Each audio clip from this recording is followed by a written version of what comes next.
particularly important because on the 29th of May, we are all given an opportunity to exercise Section 19 of the Constitution, where we'll be giving somebody a mandate to form a government for us.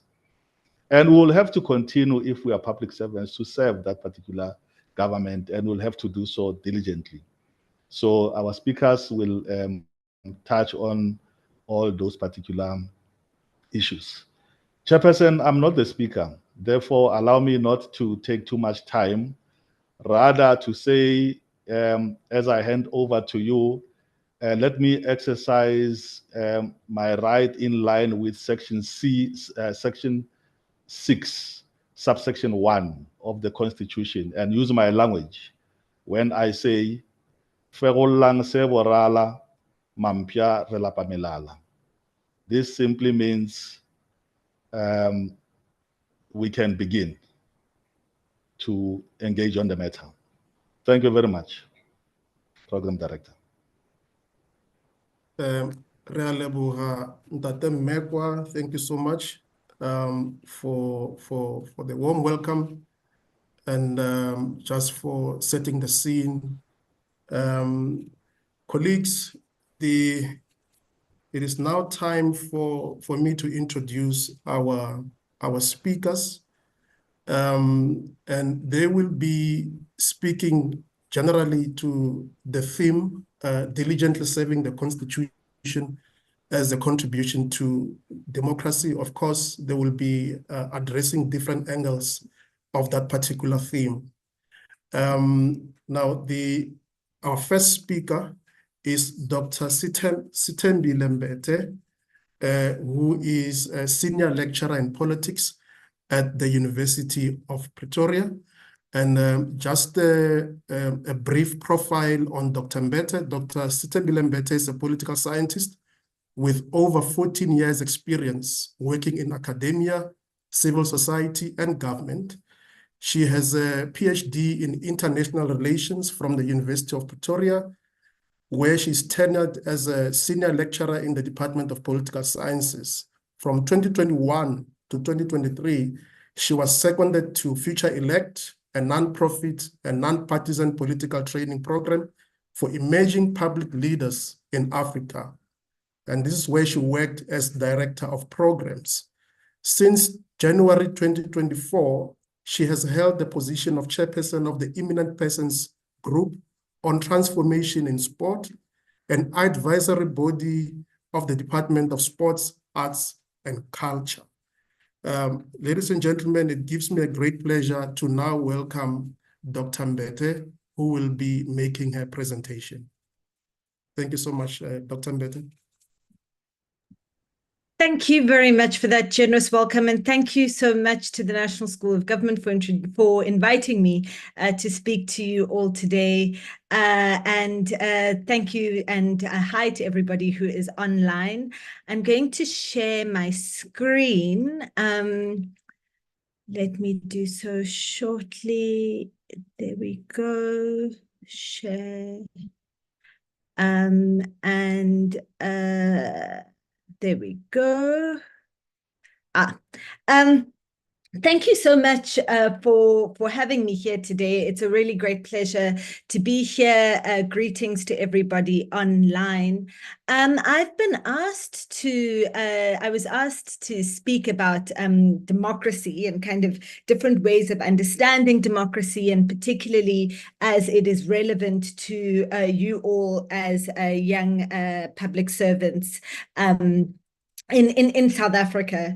And I have sort of put together a presentation of some kind of provocations, thoughts for discussion and for reflection. And what we are going to do is, what I intend to do is through those thoughts, those provocations, to really have us to think a bit about what democracy means 30 years into democracy in South Africa, and what does it mean at a time where the concept of democracy is contested not just here, but in many democracies across the world. We live in a time where there are the most number of democracies there have ever been in world history. Indeed, this year, 2024, has been called the year of elections, or the year of democracy. There are 64 countries plus the European Union that are going to be having national level elections across the world this year, including some of the biggest democracies that we have. 2 weeks ago, you had Indonesia that had its election, and it's the biggest Muslim majority country in the world. India begins its process of elections in a couple of weeks, and India holds its elections as the most populous country in the world. It holds its elections over several weeks in different parts of the country. The United States has its election later on this year. There are 19 elections happening on the African continent in 2024, 5 of which are happening in the SADC region: South Africa, Botswana, Namibia, Mozambique, and Mauritius. And so, half of the world will be participating in some kind of national level election. Well over 4 million people will be participating in some kind of election this year. And it raises all kinds of questions around when you've got such a diversity of humanity participating in some kind of election and participating in a democratic process. Does democracy mean the same thing to all of us? And what does democracy mean, not just theoretically, but also materially, in terms of improved livelihoods, in terms of improved ways of life, improving the human condition on the planet, given the very many challenges that we face, both man-made, but also environmental and from the natural world. And so these are some of the thoughts that I want to be provoking in you through this presentation. And so let's get started then with just the basics of what is democracy. We talk about democracy all the time. Many people refer to themselves and call themselves as Democrats, as people that are committed to the concept of democracy. But what do we actually mean when we say that we live in democracies, or that we believe in democracy? The core principle of democracy is self-rule, government for the people, by the people. Government of the people, for the people, by the people. And the word comes from the Greek demokratia, which is rule, kratos, by the people, the demos. So rule by the people is the term, or is the meaning of the term democracy.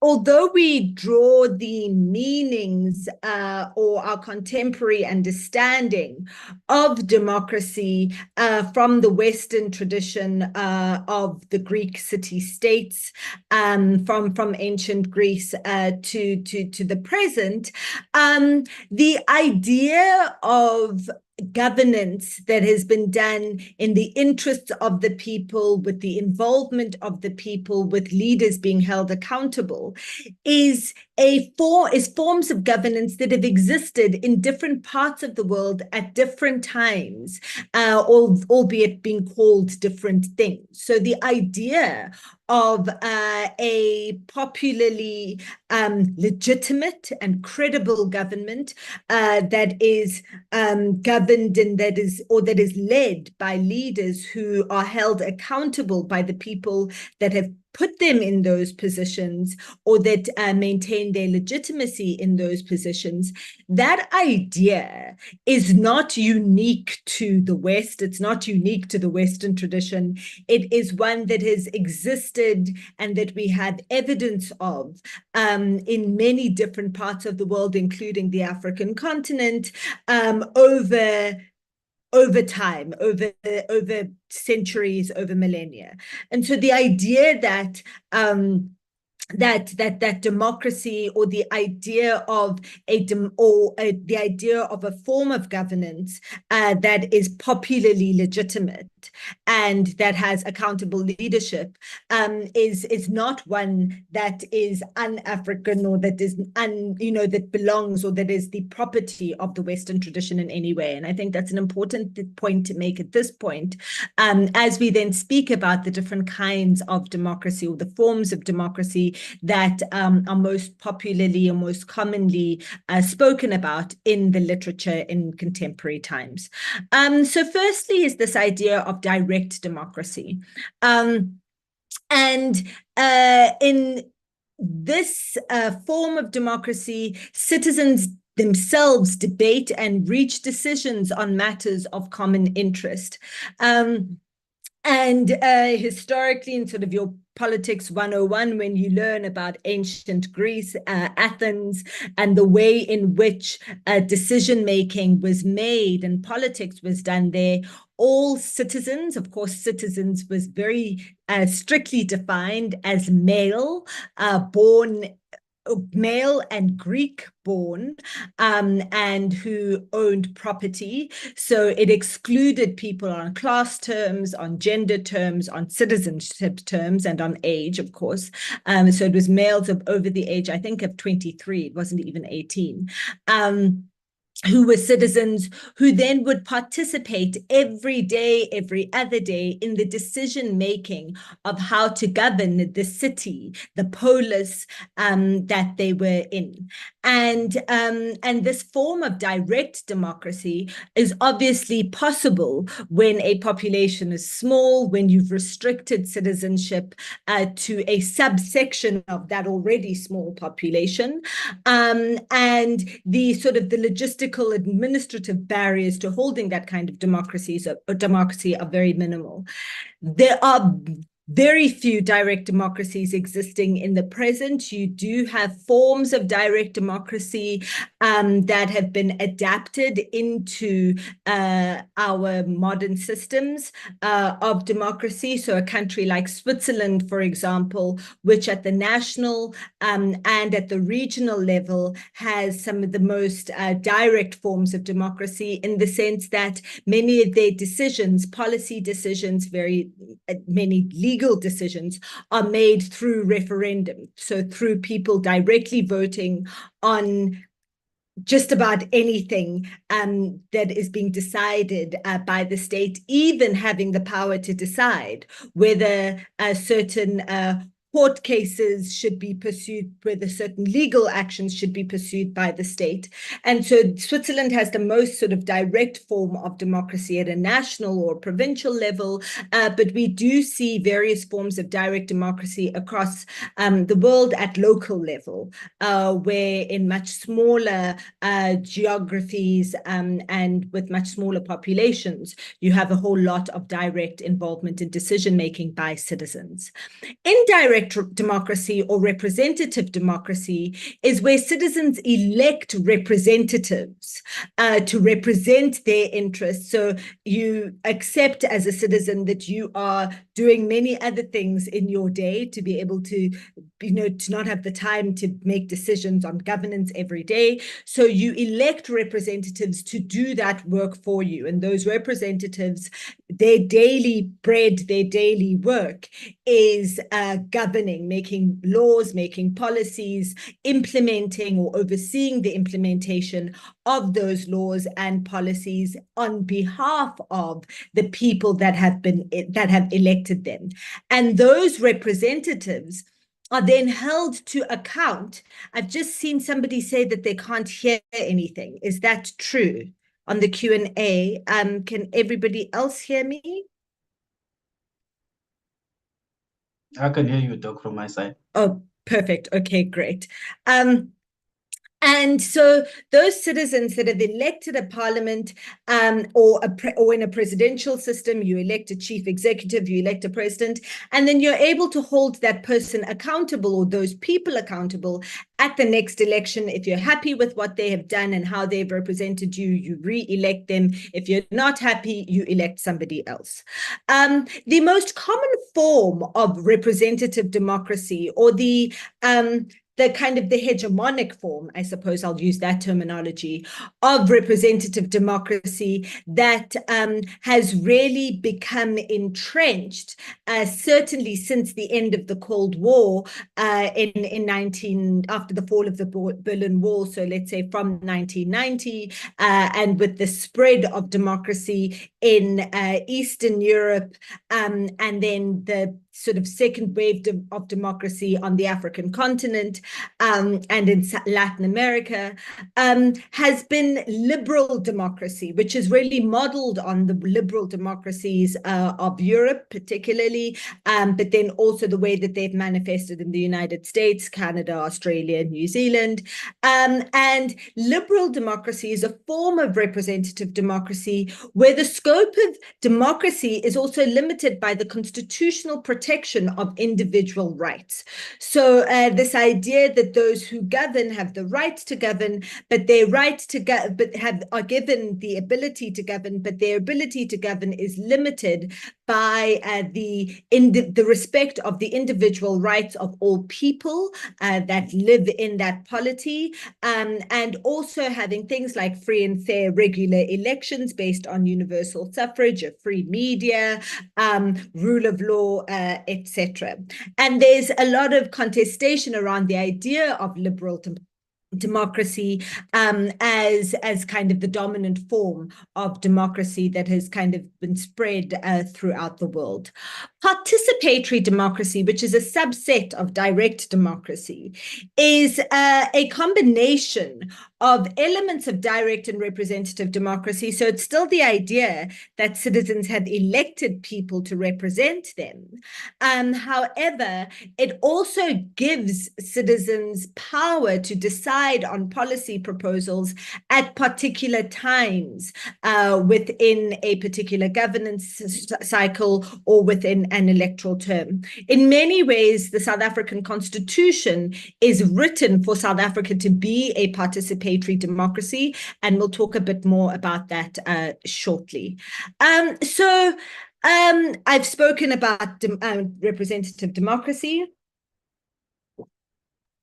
and the idea of elected government, the idea that it enables democracy to be practiced at a large scale, and the Schumpeterian idea of democracy as party competition, that actually, and it's quite a minimalist idea of democracy, so it's not necessarily about the material outcomes of democracy or what it does in terms of the way that society is composed or runs, or people's well-being or livelihoods, but really is this idea of democracy as a competition between different societal and social interests, as emblematic within political parties. And it's this idea that in a specialized world, everybody can't be governing, so it's about this division of labor. Natalie Urbanati, who's an Italian theorist, probes this idea of representative democracy as being one that encompasses two, on the surface, contradictory political traditions. So the democracy, the rule of the rule by the people, is then contrasted and is joined together with representation, which from the Latin, representare is exhibit. So this is delegating action. So delegating your power to rule to somebody else to make decisions on your behalf. And so this tension between democracy, where citizens are the ones actually making the laws, and this delegation where you entrust your power to somebody else to act on your behalf, I would argue is really at the core of the crisis of democracy that we're seeing globally. That what we're seeing is a crisis actually of representative democracy, where you've got people all over the world who are saying the people that I delegated my power to aren't acting in the way that I expected them to, or aren't making decisions that I think are in my interest. And you've seen how that has led to all sorts of questioning of the democratic system of the United States, for example, with Donald Trump.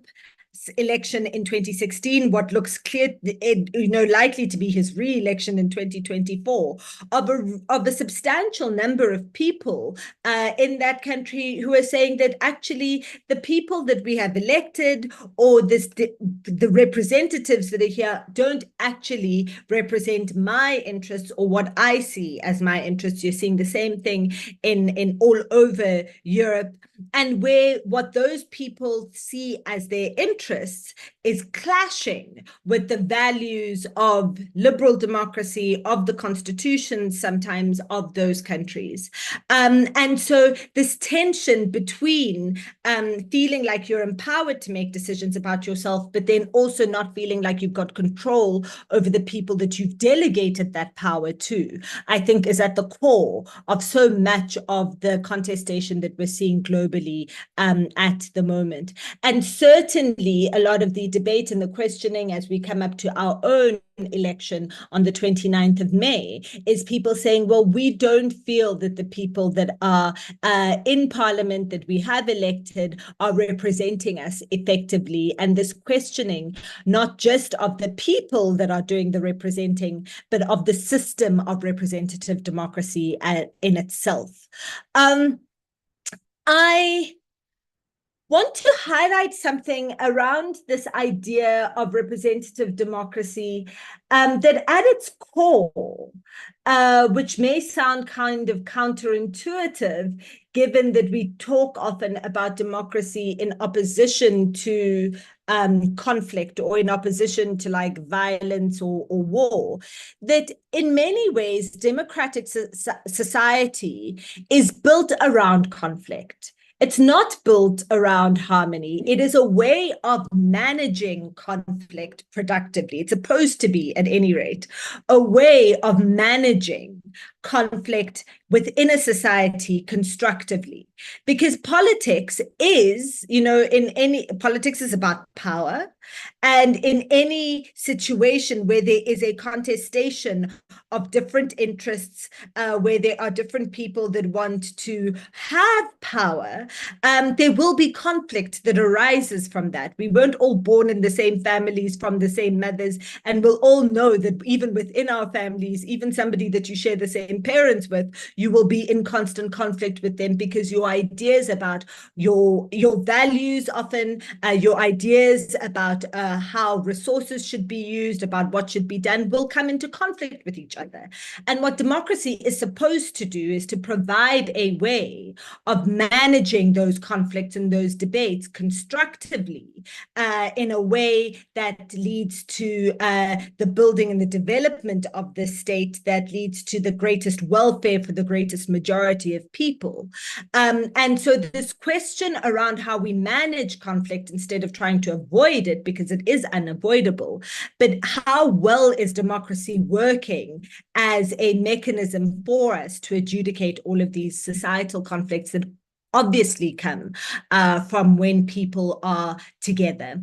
The other thing around representation and having these representatives that are elected by different parts of society, so different interest groups in society, and then who have to deliberate and debate and come to consensus and negotiation about the decisions that are going to be made for that society is that that should lead you to the optimal outcomes for that society or that community. The idea that when you've got all of these people in a structured way debating and deliberating over the laws that they want to pass, over the policies that should be implemented, over how they should be implemented, over who should be implementing those, is that in the ideal, that when you've got all of these different perspectives and a contestation of ideas of these different perspectives happening in a rules-based form, with rules of conduct, with sanctions for people that violate those rules, that you should then lead to the best possible outcome. And the best possible outcome for the welfare of the vast majority of people. Of course, that's the ideal. It doesn't always and very rarely happens, but that is the ideal that we should be working towards. I want to then speak about, and which is important in an African context, I think, around democracy as a contested concept. There's been a lot of critical literature written in the past 10 to 15 years, particularly criticizing ideas of the liberal peace, of liberal democracy, of the sort of industry that is built around democracy promotion, often linked with international organizations, linked with the interests of global finance, so the kinds of conditionalities often that have come with the World Bank, with the IMF, and this idea that, and this criticism of that if we are saying that democracy is for the people, by the people of the world are all different. There are billions of people on this planet, different ways of living, different cultures. And the idea that the same kind of democracy will work for all of those people doesn't really make sense, or doesn't really make true or ring true. And so these different debates on democracy, and indeed since Aristotle's time, since Aristotle was writing very critically, actually, he wasn't a fan of democracy in ancient Greece, throughout history, there's been a debate on what does democracy mean? What are the different models of democracy that can be applied? How would democracy be applied in different contexts?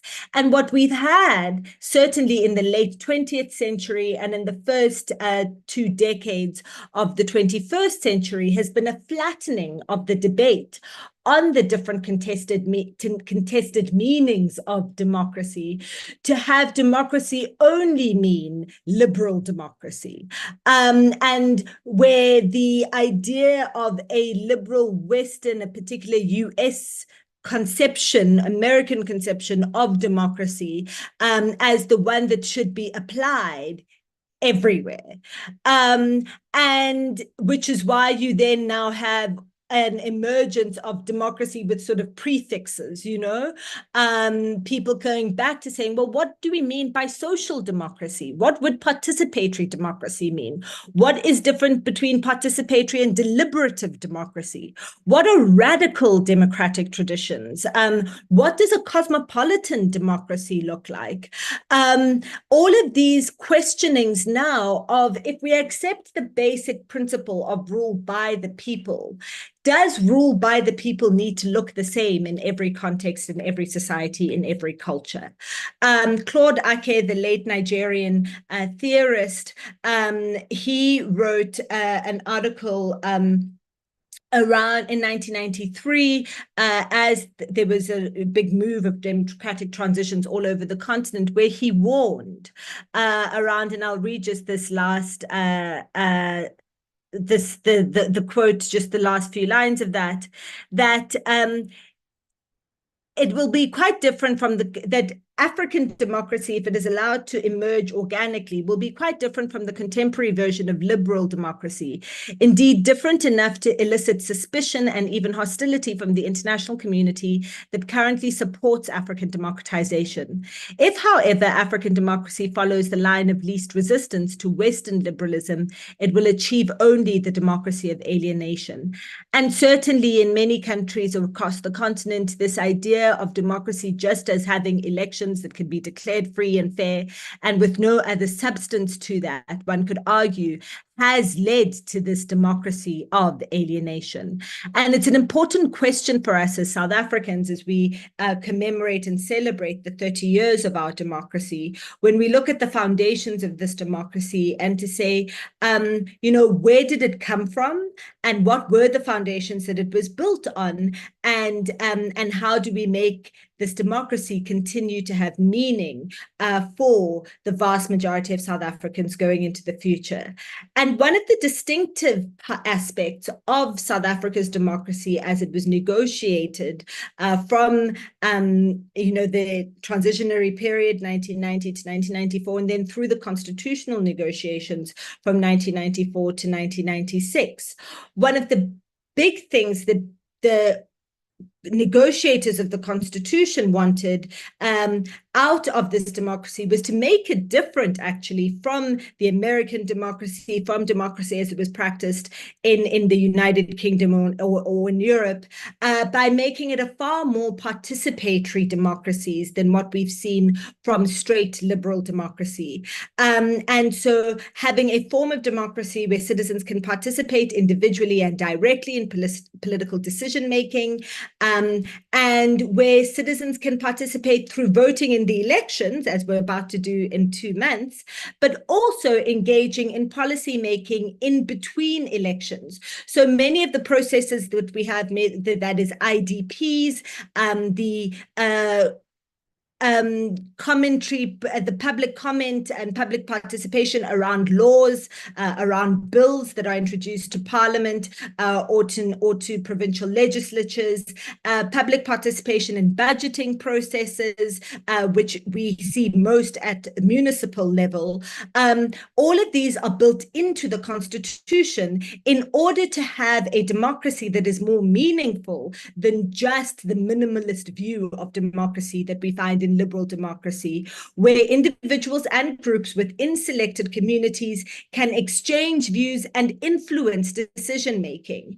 It's this idea of a democratic process that is engaging, and where you engage people in planning, in budgeting, so that people can play an active role in their development and in the way that services are implemented in their lives and the way that policy is implemented in their lives. And that should be the foundation of the decisions that public servants such as yourselves make, of the decisions that public representatives make, should be around trying to have as participatory a democracy and a process as possible, because that is what is required by our Constitution.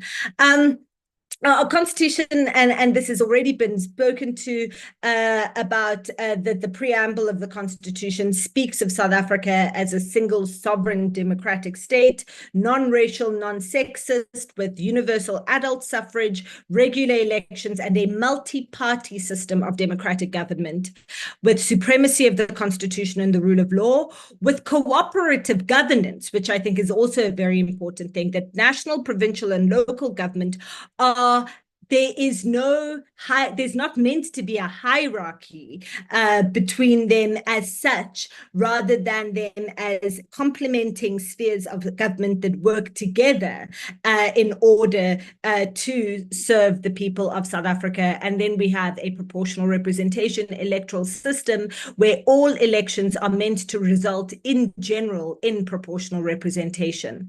We'll go through the Constitution. I want to speak about about our Bill of Rights. So the structure of the Constitution is given here. There's 14 chapters. The chapter that is most, I think, important for you as public servants is chapter 10 on public administration. But the Bill of Rights is really the foundation of the work, or should be the foundation of the work that you do. And in our Bill of Rights, when people speak about the South African Constitution as one of the best in the world, it's really around the way in which our Bill of Rights protects and recognizes the rights of humanity, not just politically, but also socioeconomically and also culturally. So in the Universal Declaration of Human Rights, which was signed in 1948, and it outlines 30 rights that are generally recognized on the international level. The majority of those rights are political and civic rights. So freedom of expression, freedom of association, different kinds of political rights, the right to participate in a democracy, in an election. However, there has been a whole lot of debate internationally about also socioeconomic rights. So the right to housing, the right to food, the right to be free from hunger, the right to healthcare, the right to shelter. These rights are not actually recognized as rights by a lot of the Western world and a lot of liberal democracies. So in the United States is not a signatory to the Declaration on Socioeconomic Rights, and many countries in Europe aren't either. And so this question around what are the protections that should be granted to all human beings. What do all human beings have a right of to be able to thrive in the world materially? You know, if you think of those Maslow's hierarchy of needs, one of the great innovations of the South African Constitution is how it included socioeconomic rights. It includes socioeconomic rights as equal to political and civic rights, as well as also the inclusion of cultural rights. And we can see here in this list of rights that are, I've put here the sections in the Constitution that they are placed in. You know, you've got the political and the civic rights, freedom of religion and belief and opinion, privacy, freedom of association, assembly, political rights, the rights of citizenship and movement and residence. But then you also have those freedoms and the rights around a clean environment, the rights around housing, the right to property, which is a controversial one, the right to healthcare, food, water, social security, the rights of children being protected, the right to education. And I really see our constitutional framework and our Bill of Rights as an example, if an imperfect one, of a country trying and a group of people trying to say, what does democracy mean to us in our context? How do we make the idea of rule of the people, of accountable governance, matter and have meaning in our historical context, in our social context, and in our cultural context? And for me, I think that there's one of the great innovations of the South African Constitution, that it's not just a blind copying of, because if you look at European constitutions, if you look at the American Constitution, even the Australian, there's a lot of this is not in those constitutions because of the way in which those places interpret democracy and what it means to be a citizen of a particular place. I want to end on a reflection for your work on the constitutional and legislative framework for participatory democracy in South Africa. Because I do think that, and particularly for young people, and I'm really looking forward to hearing the next presentation, which is why I'm going to shut up now, is that this idea of democracy as something that is alien, that is far away from you, that happens in parliament, that you see occasionally on TV when people are fighting with each other, but otherwise it doesn't have meaning in people's daily lives. And that every 5 years you get asked to vote for parliament, and then 2 years or 2.5 years after that you need to vote for your local government. But people don't understand that our system is designed for democracy to be something that you can participate in daily in your life, that you should be able to engage with public representatives, with the administration on a routine basis, in order to really contribute to the decisions that are being made about your lives. And that, the Constitution already says that in terms of the way that legislatures should conduct their business, and in the way that municipalities should be run as well. And so I want to leave this challenge out there about how do we give greater meaning to the idea of participatory democracy in our system as we move to this next phase, to the next 30 years of our democracy. How do we give the foundations that have been set, how do we build them up, and have them have meaning, to enable us to really face the very huge challenges that face us both domestically and internationally. Thank you.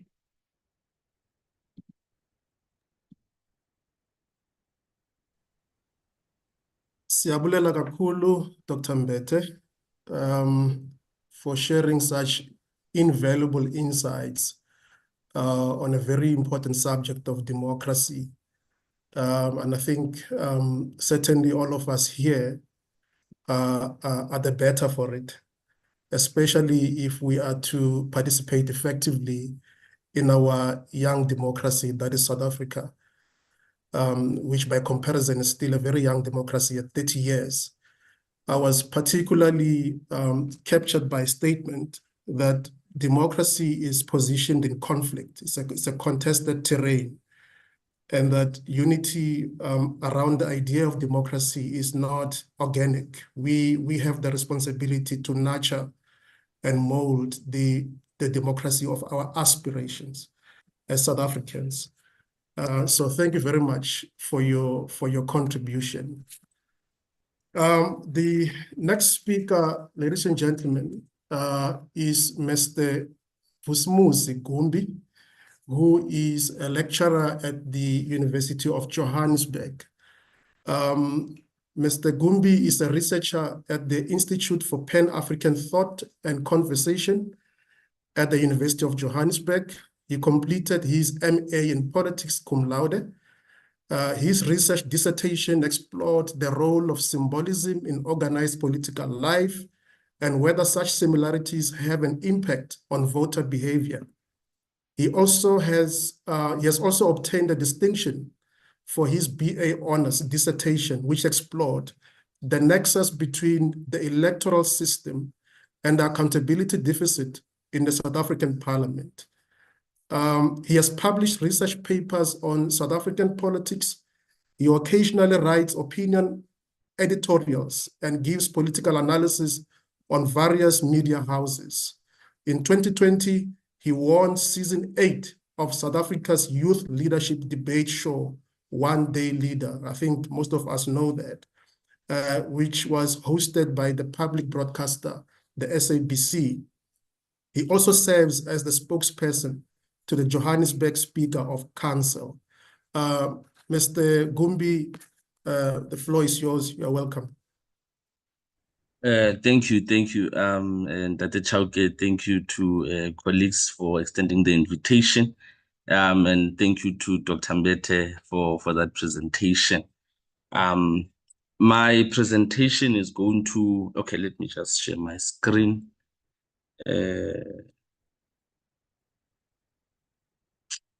So I'm thinking everyone can see my screen. So my presentation really is going to be on the role of young people in South Africa as it relates to, our democracy, 30 years into democracy and looking into these upcoming contentious elections. The reality is that, the reality rather is that, emerging research on political and civic participation by young people in South Africa points to the fact that they find formal political processes not only frustrating and alienating, but also less likely to yield the desired results. However, this is not surprising. This is why young people in our country are often, apathetic or feel marginalized, are skeptical, distrustful of political parties and politicians in particular.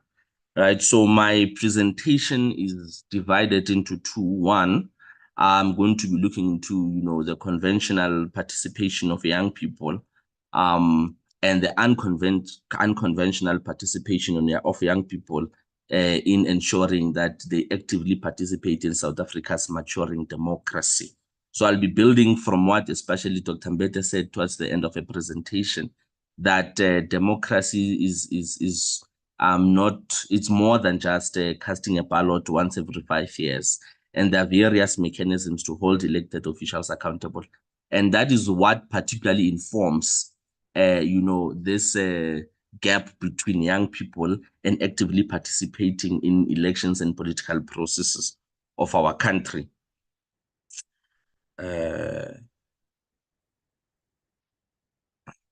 So the context of these elections are such that we're heading to the polls, where citizens will elect members of the 7th Parliament as well as the 9 provincial legislatures.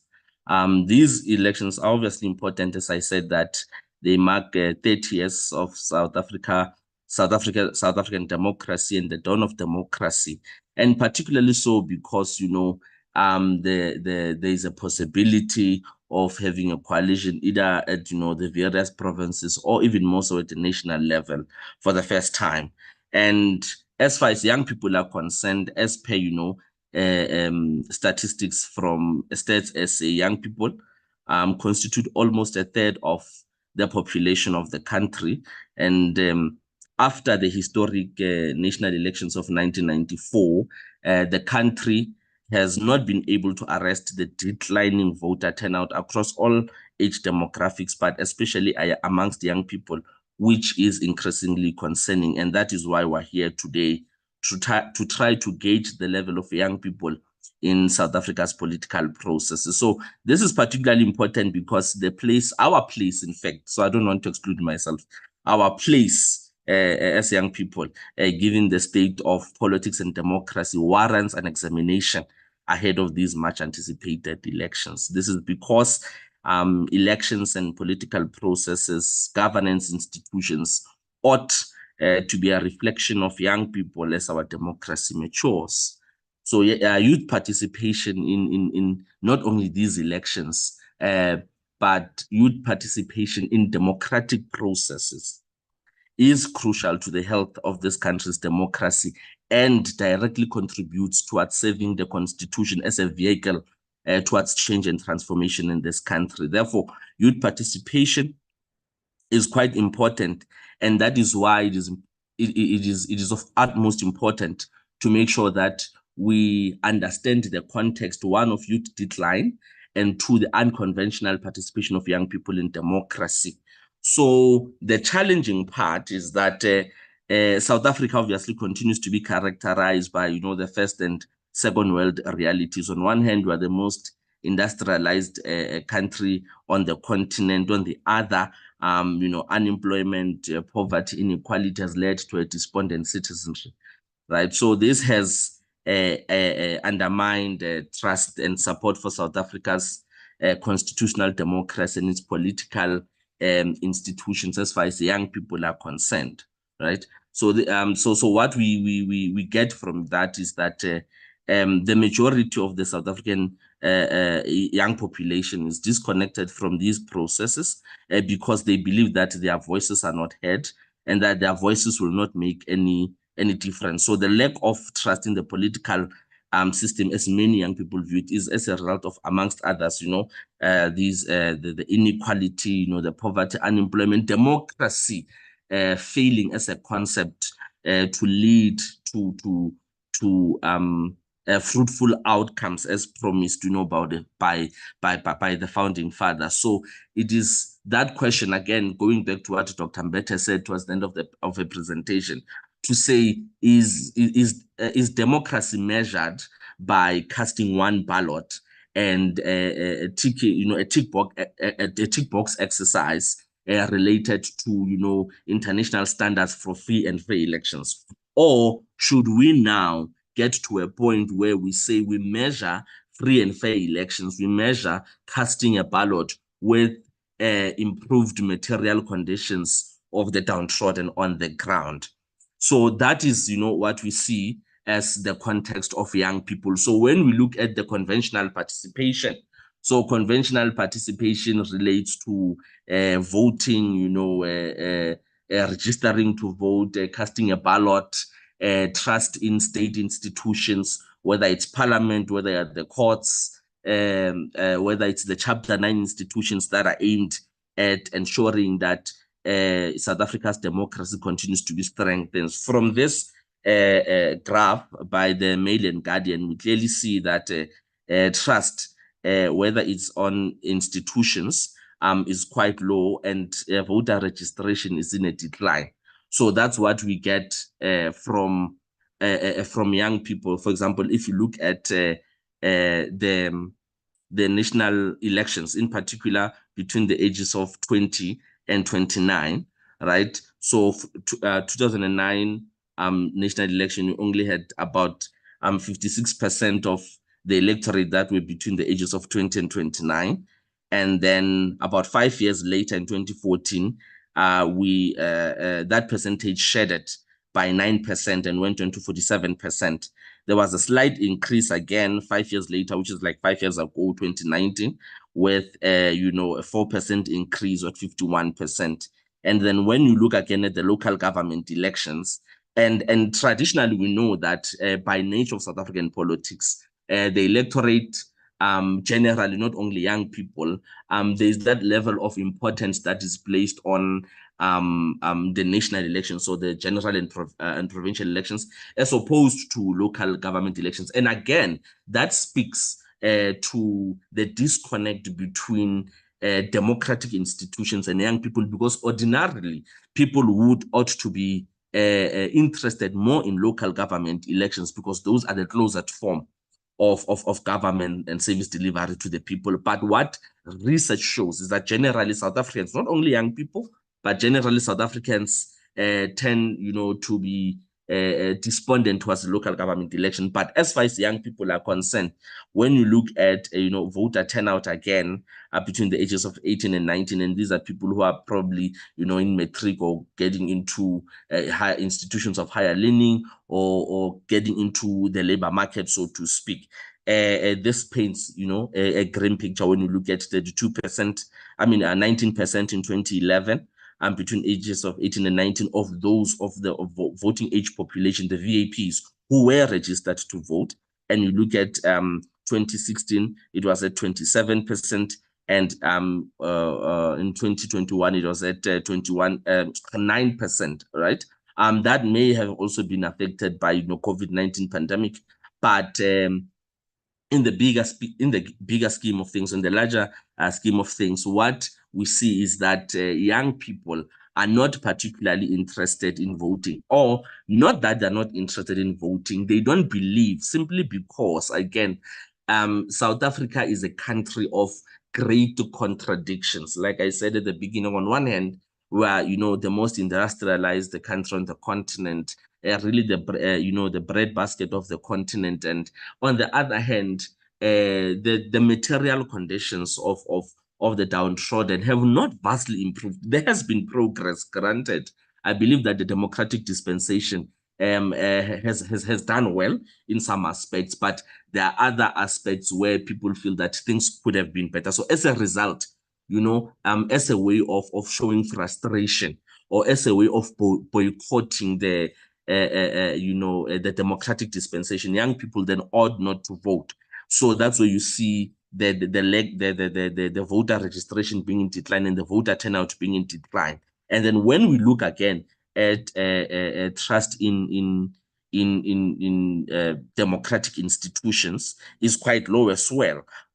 Yesterday, I was attending another webinar by the South African Association of Public Management, where I made an argument that when we look into South Africa's opposition parties, it's a conundrum, because if you have, a ruling party that perhaps is declining, but you have an opposition party that is not growing, it shows you the lack of trust that the general electorate has in opposition parties, to say, although we have our misgivings about, the current state of affairs, we are not necessarily willing to give our mandate to other organizations. But it's just a disclaimer. These are statistics. I'm not trying to push a certain agenda, but it is the reality that although we do have, a lot of people in the country, not satisfied about, the current state affairs or this or that, because generally, what we see in South Africa's democracy is that the democratic dispensation is in a position where it has to look after varying immediate interests at the same time. So from, a parliament to police, traditional leaders, to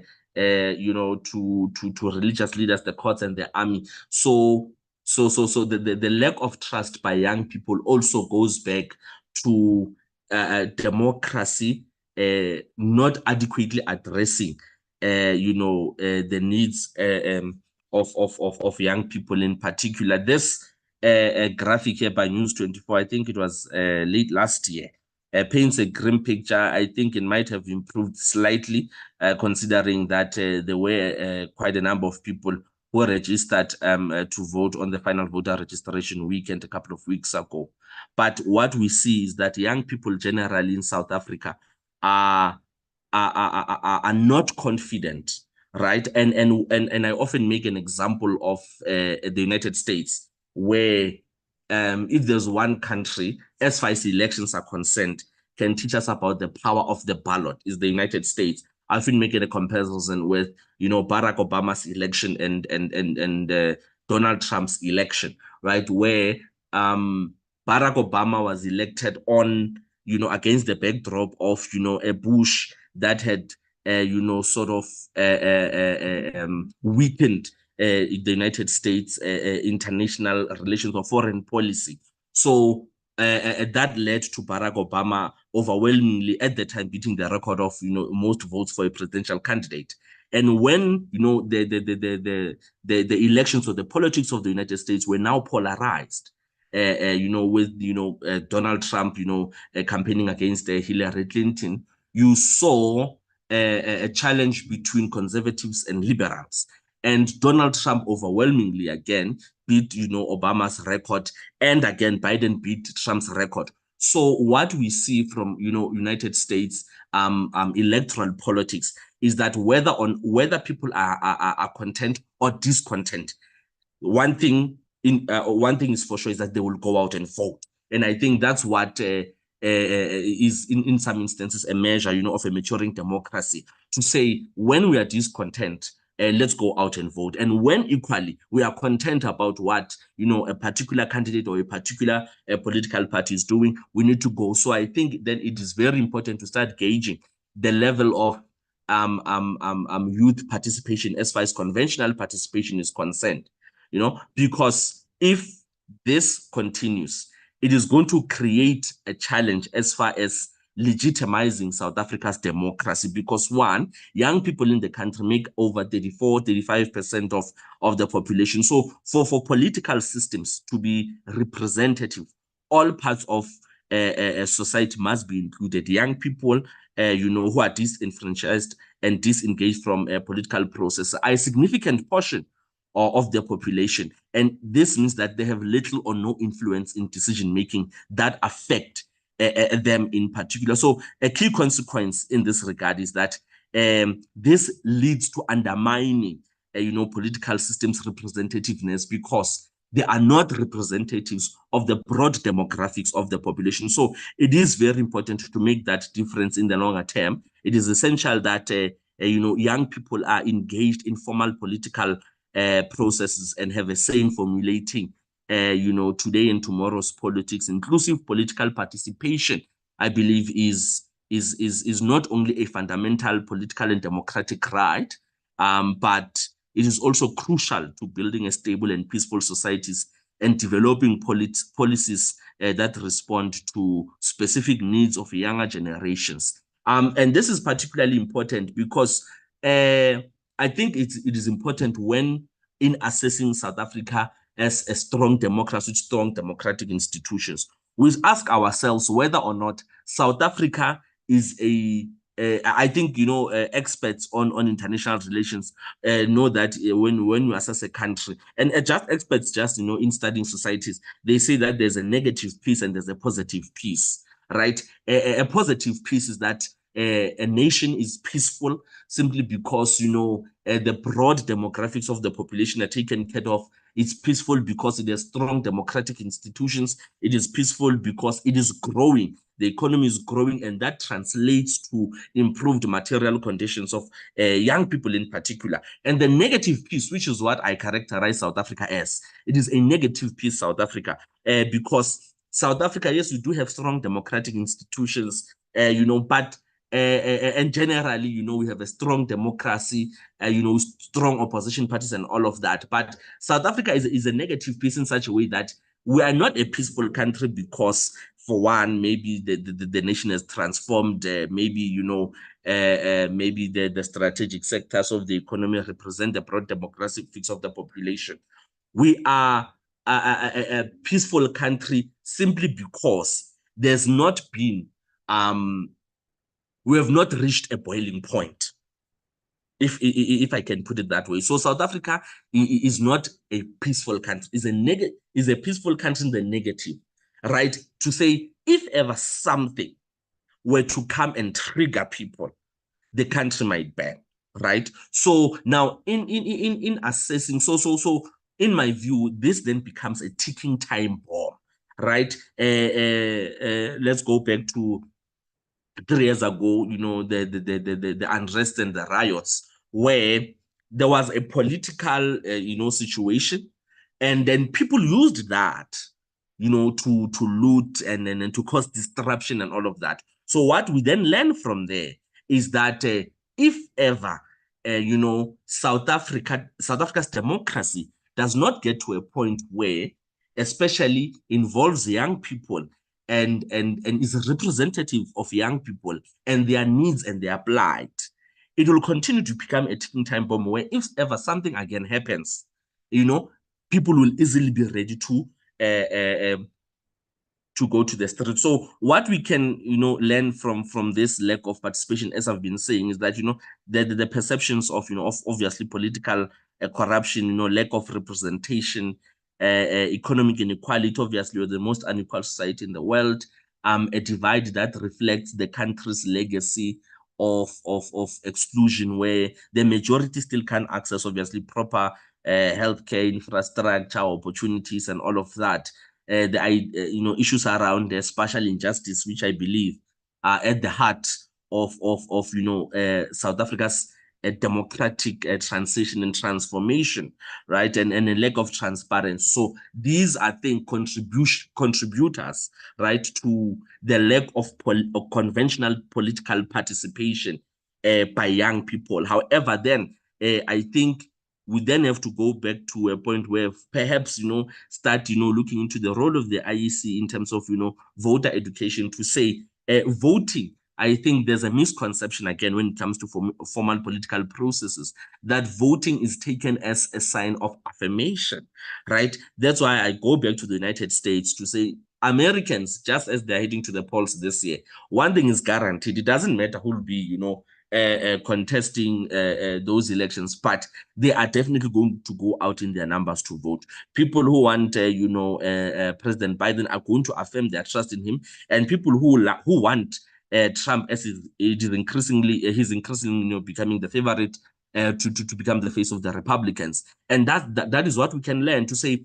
Yes, there may be reasons, as they are pointed out here, that assess the lack of formal participation or conventional participation of young people.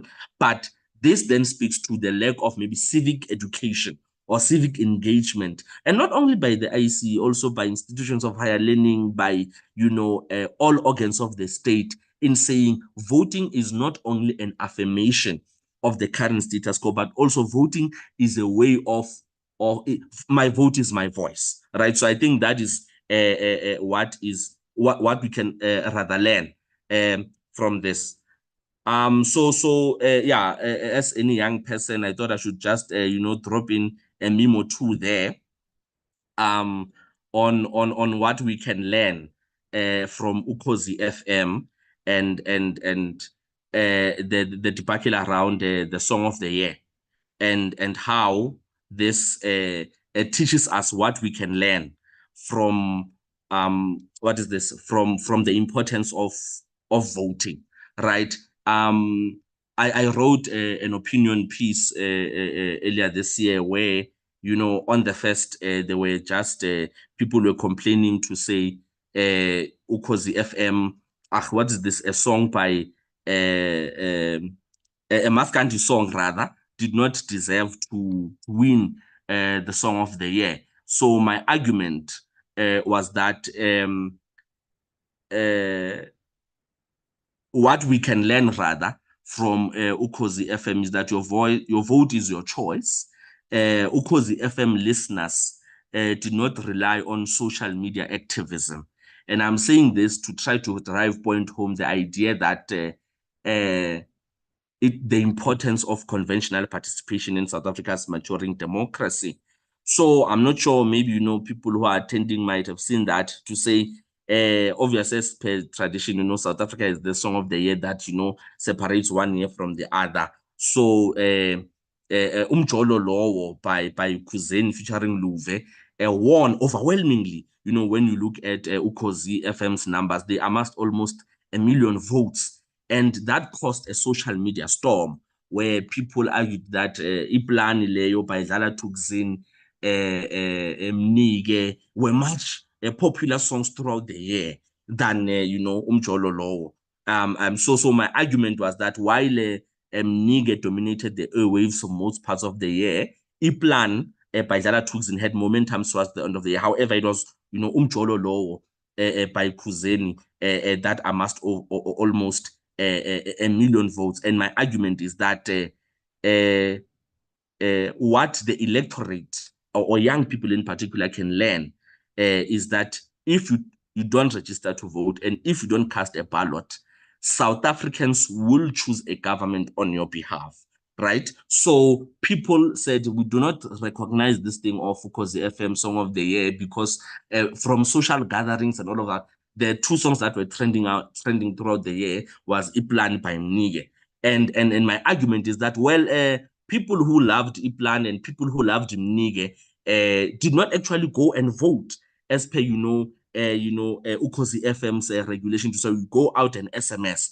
But people who loved Khuzeni's song, Umjolo Lowo, went out and voted in their numbers. That's why I used that Michael Jordan meme there to say you are not registered to vote and the party you love is losing an election, right? To say if ever we do not go out, young people in not changing their lack of conventional participation, put themselves in a position where they then have to understand, or we, in fact, let me not separate myself, we then have to understand that other people will make that choice on our behalf. So my argument was that ahead of these, all-important elections and the recently concluded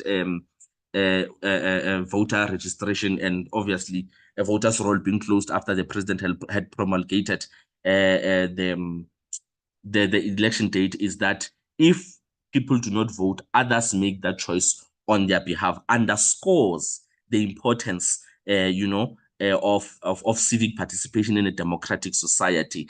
In a democracy,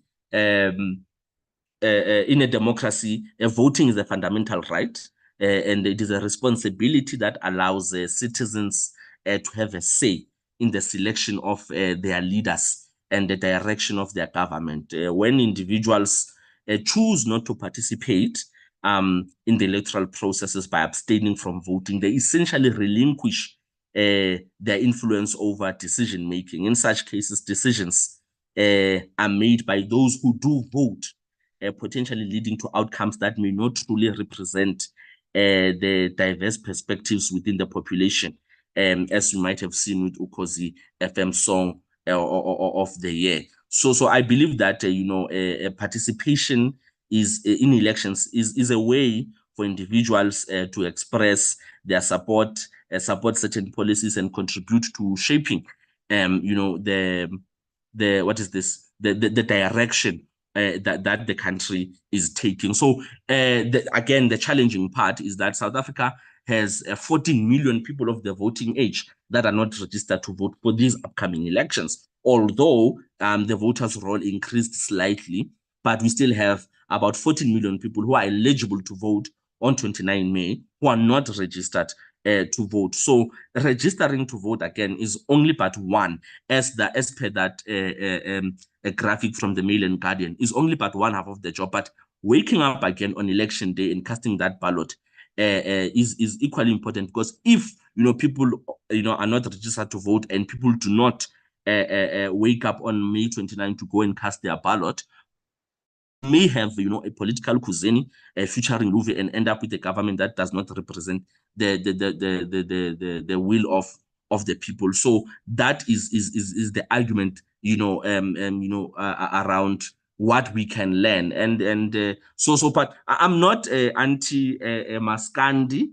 Obviously my views are generally based on the fact that from the airways point of view, the popular songs were Iplani, were Mnige, but people who actually voted are people who understood that their power is on their hands, who loaded airtimes on their phones and overwhelmingly voted for Khuzeni. So that is what we can learn. And one of the unfortunate things, obviously, that happened was that when this was announced, Khuzeni was booed on stage. And my argument was that the people who booed Khuzeni are people who preferred Iplani, but they did not vote for Iplani. So that is what we can learn, especially as we're looking forward to increasing the conventional participation of young people towards these elections and beyond. Because again, the mistake that we make, as South Africans generally, is that we limit political participation to casting a ballot and coming back after 5 years. Because voter or civic education also encompasses holding elected officials accountable. People generally believe that, general don't have information to things like you can attend a council meeting as an ordinary citizen in a council. You can go to parliament and say, you just want to attend or follow these proceedings online and make your contributions, So I think we also have to understand that when we talk about voter education or civic education, we also broaden it, and it goes beyond casting a ballot to say, what are mechanisms that are available to young people to holding the elected officials accountable, especially when we understand that our electoral system is a proportional representation system where obviously until now, obviously, the electoral system is has been amended to include independent candidates. But, for the last 30 years, it was a proportional representation system where parties, where people were voting for political parties. So it is now very important, because for a long time, it appeared that obviously, party bosses have, dictate, terms of engagement in parliament. But while the conventional participation of young people might be low, and then we see is that as young people, we prefer unconventional participation in democracy, right? So although they are less likely to take part in conventional forms of politics, this an Afrobarometer survey says, young people prefer unconventional participation. And we've seen it not only throughout democracy, by the way, South Africa is built on the shoulders of unconventional participation and unconventional ways of young people raising their voice, whether it is, from the SASO, the South African Student Organization by Steve Biko's young people who are driving Black consciousness, to the 1976 uprising, to young people in the United Democratic Front, being a vehicle on the ground for elder leaders like Mama Albertina Sisulu. So young people generally, not only in a democratic dispensation, throughout the history of South Africa, including in apartheid, the establishment or the formation of the Youth League itself, by Mandela and his colleagues, was as a result of saying, the elders of the anti-apartheid movement at the time had taken off a more conservative role. So initially, the birth of the Youth League itself was against the backdrop of young people saying that we no longer want to take these conventional approaches. We want to now, to fight. So, 2015 then becomes a benchmark or a starting point in a democratic dispensation. From, Rhodes Must Fall, that led to talks around decolonization or epistemological disobedience, to Fees Must Fall. So youth dissent and activism continue to play a significant role in shaping South Africa's public discourse, democratic trajectory.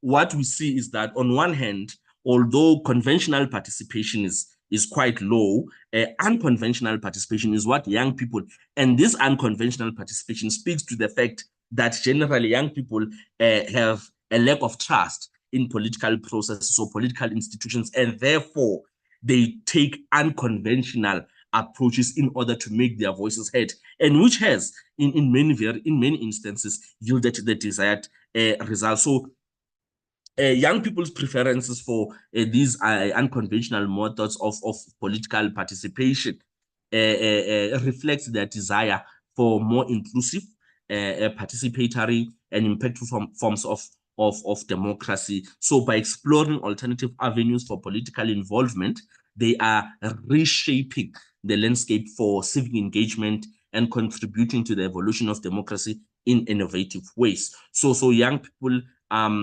in mobilizing, they take on old entrenched systems and asserting their power by demanding that their voices are heard. And it is well documented, within the recent history. I'm trying to rush because I see that we're getting out of time. So I believe that, in the way forward, in assessing in balancing the conventional and unconventional approaches or participations of young people, engaging to what extent which one is more effective than the other. It is important that we interrogate the societal, economic, and political factors that continue to undermine good governance efforts and reinforce existing patterns of exclusion and fuel disengagement, because young people will, after all, bear the brunt of current decision-making in the future. In the words of, former Secretary General of the United Nations, the late Kofi Annan, he said, "No one is born a good citizen. No nation is born a democracy. Rather, both are processes that continue to evolve over a lifetime. Young people must be included from birth." So I think it is important that to dispel the myth that young people are disengaged. Young people are not disengaged. They are just disengaged from the conventional approaches to participation. And in ensuring that South Africa's democracy matures, it is important to balance the conventional and unconventional. Chair, I submit. Thank you. Sabonga, Bab Gumbi, thank you very much for taking us through the stylized facts, especially on two grim realities, which should be a concern for all of us here. The trust deficit in institutions, and as juxtaposed with the decline in voter registration. And I think even as we approach Freedom Day, we might want to reflect deeply on these realities. So we thank you so much for your contribution. Without further ado, ladies and gentlemen, we will now introduce the respondent who will consolidate from all the presentations made here and just ground us into the content.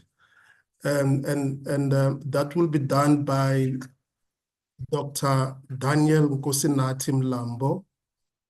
Dr. Mlambo holds a postgraduate diploma in teacher education from the Haga Helia University of Applied Sciences School of Vocational Teacher Education in Finland, and a master's degree in public administration, an honors in international relations, and a junior degree in development studies, all from the University of Zululand. His research focuses on African political economy, regional integration, governance and democracy, migration, and security studies. He is currently a postdoctoral research fellow in the Office of the Executive Dean, Faculty of Humanities at the Tshwane University of Technology. As I welcome you, Dr. Mlambo.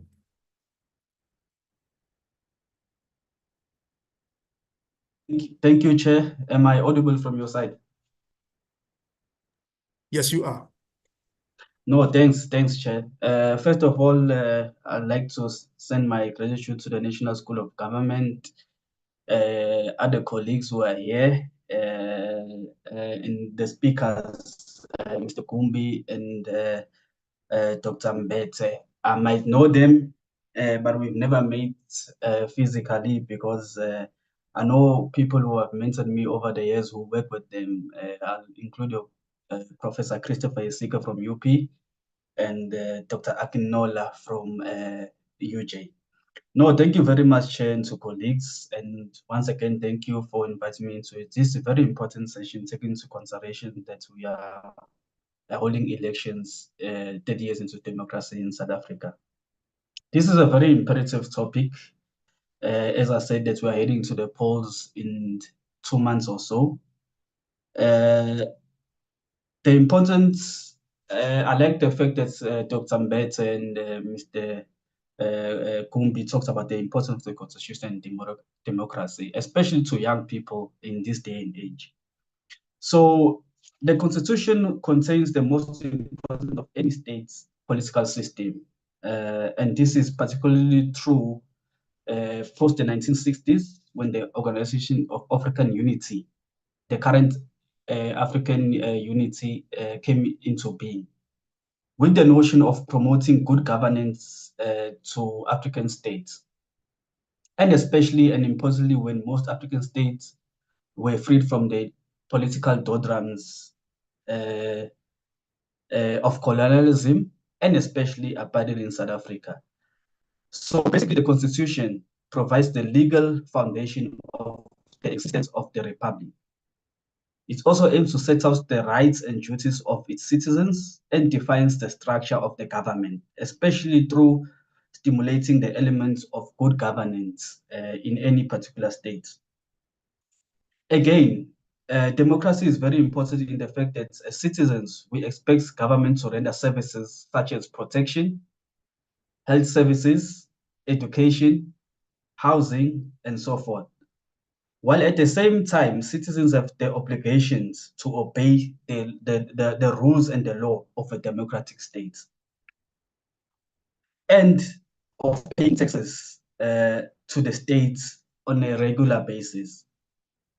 So basically, democracy is important in the fact that it's about achieving a greater balance in society so that there is greater equality for all citizens, whether you are based in any particular area, that's from rural to urban.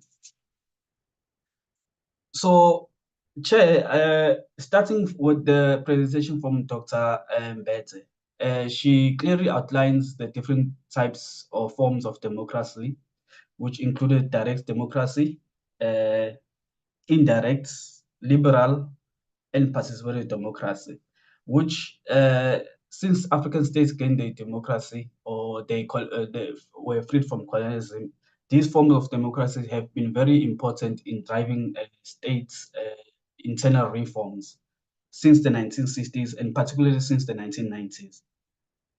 She also mentioned very important elements of challenges of some of these democracies that some states continue to experience in the modern 21st century.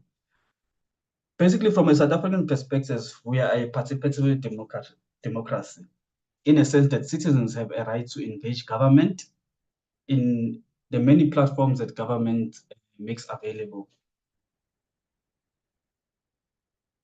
All internal policies and decisive through public participation. In South Africa since 1994, the government has tried its utmost best to make sure that us as citizens have a say in all the policies that government intends or implements. Again, there are times elements of citizens not trusting those that they place in power, as Dr. Mbete outlined, in order to build a stable democracy, which is very true from a South African perspective, and take into consideration what Mr. Gumbi said in his last presentation, that the youth at times are skeptical of voting because of various reasons. So basically the onus is on those elected representatives to manage power and to make sure that any information that they give us as citizens are enough for us to make us believe that we can go to the voting polls and vote for them as they are in power. So as Dr. Mbete outlined, democracy means different things to different people depending where you come from, depending who you be and how you were raised. And this is especially true from an African perspective, where the stable of most African states, particularly in sub-Saharan Africa, continue to be to give challenges to most African leaders. However, there is a need for people to play an active role in their lives through the assistance of public servants. So basically, bringing this back to the Constitution, and particularly from a South African perspective, there is a need for public servants to make greater strides for us as youth to participate in public in government initiatives. So your recent NDP, which is a recent policy document that we have, also talks much about this initiative. The professionalization of the public sector also talks much about this representative, but the onus is on the government to make the youth believe that democracy is alive and is possible, as Mr. Gumbi outlined in his last presentation. So myself, even though I'm not in the public service, I'm in a higher education environment, I also see myself as a public servant because I am working for government in the higher education sector, primarily because my role is also to train students for both the public and the private sector, which is very important in South Africa's current day and age. So Dr. Mbete also talks about the elements of human rights, for example, rights to housing and so forth. It also brings us to the topic of having different views of how the democratic government has performed, particularly in the last 30 years. Many will come forth and say that these basic human rights have been met, but we are aware that in most cases, most of our citizens are still struggling with basic human rights such as water and housing for that matter. And this obviously paints a clear picture on what is written on the Bill of Rights, as Dr. Mbete outlined in her presentation. So it's very important for government also to take into consideration such challenges that we are still facing into 30 years of the democracy. Obviously, most will say that obviously as the population grows, more resources are needed, which at the end of the day is the basic truth. But the onus is also on government to try and make sure that all individuals at least have basic rights such as water and housing. Mr. Gumbi talked about the role of youth in South Africa, which it's a very important topic, taking into consideration that even the IEC in recent weeks has been talking about the role youth can play when it comes to voting, particularly as we are approaching the May 2024 elections. Most youth, and this has been said by many policy analysts, internal observers. When I say internal, I mean South Africa, international observers, that youth have lost interest in the political architecture in South Africa. Basically, they don't know who to trust. Most were born a few years ago, maybe say the post-2000s. Obviously, they know their rights, they know their roles, but they've lost the political will to actually vote in South Africa, in the South African politics over the last few years, particularly from 2016. And as Mr. Gumbi outlined, the youth constitute a large percentage of South Africa's population, which is why the IEC has been and still is trying to convince young voters, especially from 18 to 34, to cast their votes come the elections. But the question has always been, when casting their vote, will they get what they need? The challenges of unemployment continue to be a significant challenge to the South African society 30 years into democracy. This is pertinent, taking into consideration that we still have an active policy document, other than other policy document that we've had, like your RDP, in the National Development Plan, that firmly outlines the various mechanisms to address these challenges. So the question might be, are these challenges going to be addressed, taking into consideration of the continuing social ills that South Africa continues to have, including poverty, inequality, unemployment, and so forth? And also taking into consideration that the NDP is coming to an end in about 6 years' time. So is it going to be another failed policy document from a democratic government 30 years into democracy, where we face so much challenges as a country? So, as Mbete also outlined, there also seems to be a lack of trust in South Africa's political parties. Yes, you might have seasoned veterans who have voted for the government of the day, which is the ANC, but they find it very difficult to change their voter behavior and vote for another political party. Let's say for example, the official opposition, the DA, the EFF, and the IFP. So it's very difficult for them to change their voter behavior, which they've done for many years. And in this instead, I'm not talking about the youth. I'm just talking about individuals who voted from 1994 or 5 years later to change their voter behavior and vote for another political party. It has become a very, very contested topic over the last few years. So those individuals may rather not vote than vote for another political party. So it's very important, as Dr. Mbete said, to interrogate the societal, economic, and political factors that undermine good governance. I think good governance is a very important aspect in South Africa, taking into consideration that we are a young democratic country. Obviously, most young people, this I will say, have lost hope in the political factors that continue to harm good governance in South Africa. I'll talk about your corruption, which is the most pertinent one. We can also bring in your aspects of load shedding, cadre deployment, which continue to undermine various good governance mechanisms in South Africa, especially when it comes to municipal level. So importantly, what Dr. Mbete said is no state has been a democracy, but it's the role of leaders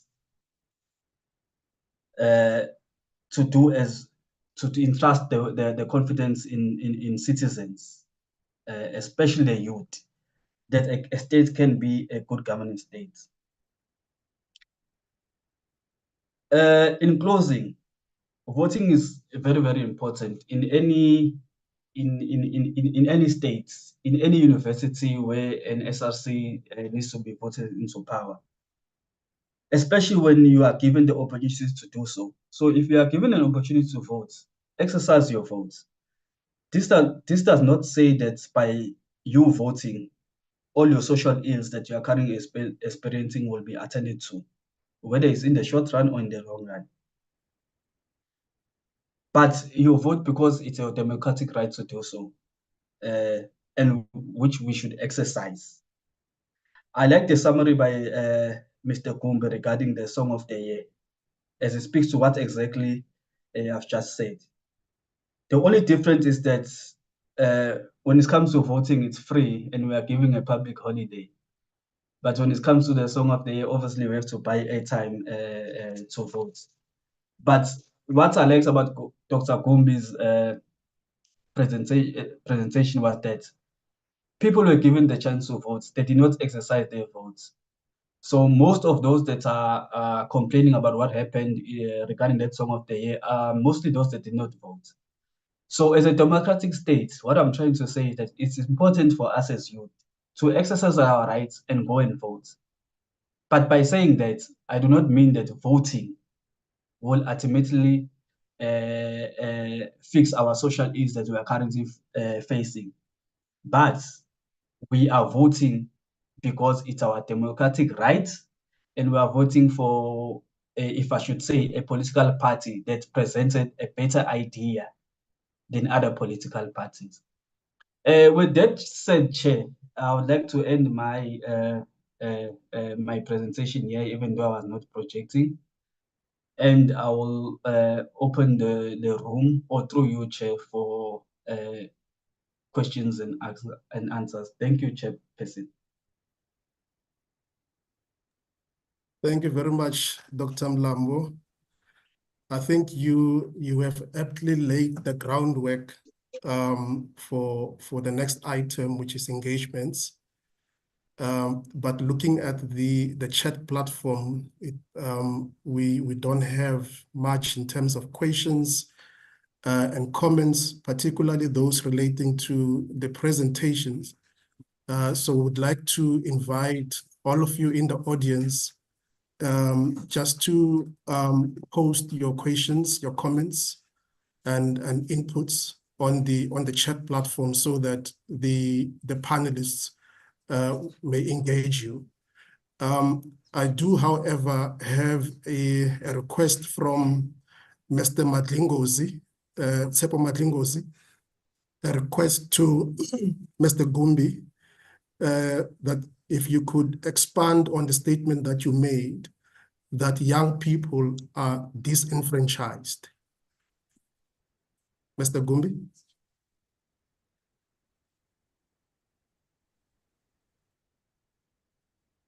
Can you hear me? Yes, sir, we can hear you. Yeah, no, I didn't say they are disenfranchised.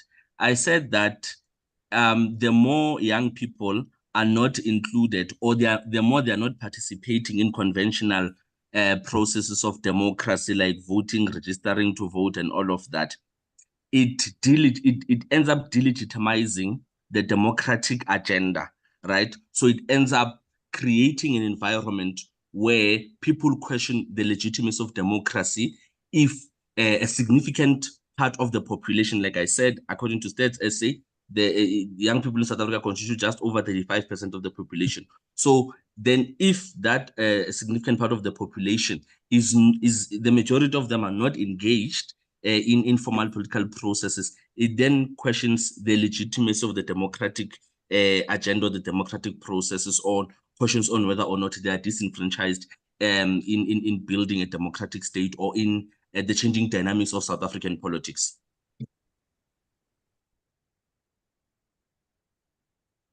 Thank you so much. Do we have any other take from the speakers on that?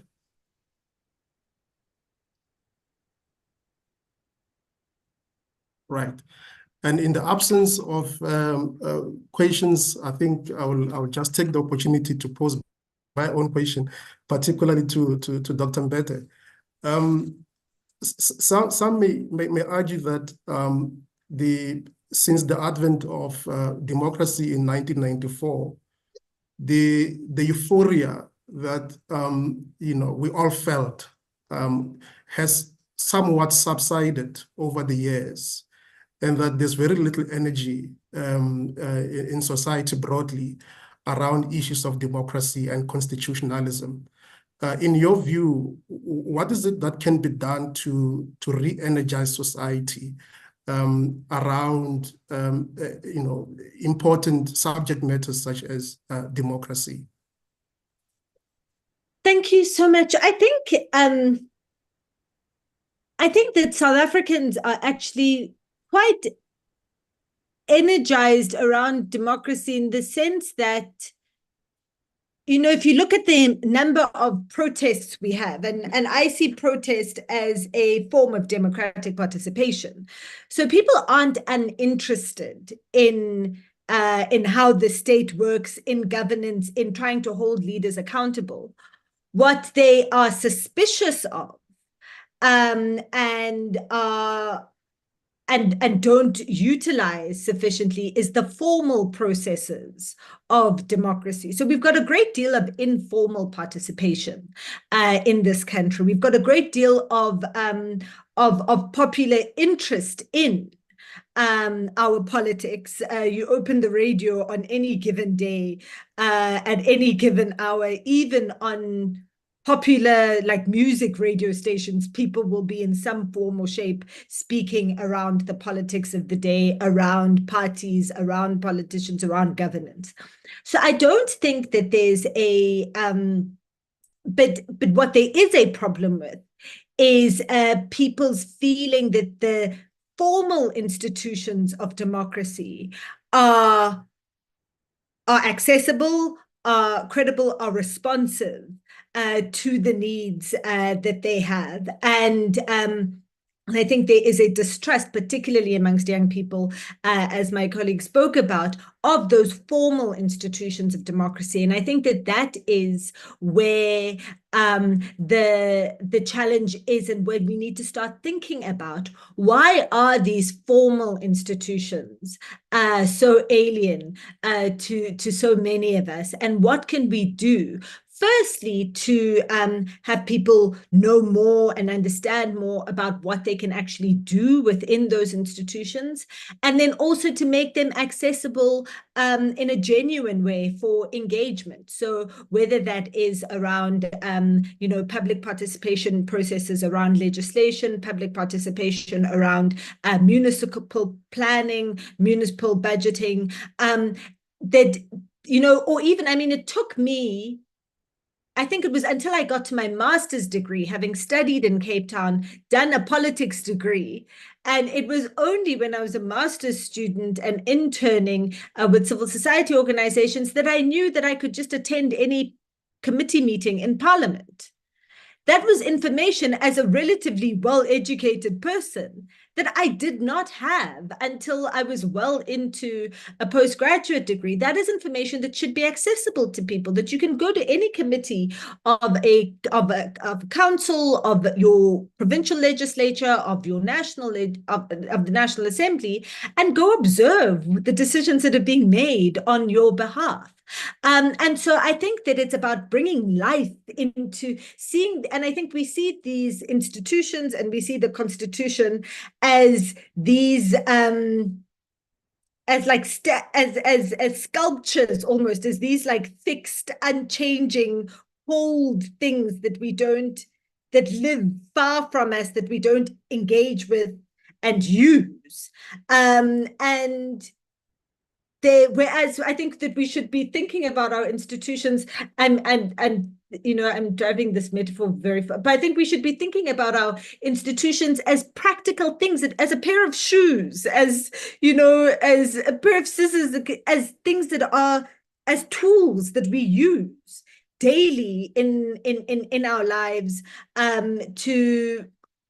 for the betterment of our own lives, but also of the collective, of our collective well-being as people. And so I think that part of what we almost need to start changing the way that we talk about democracy, the way that we talk about institutions, the way that we talk about the Constitution, and not as these, as something that belongs, that's on a piece of paper or in a book, but is actually a living institution, a living a living organism that can be influenced, that can be changed, and that can be shaped for our needs, whatever they may be.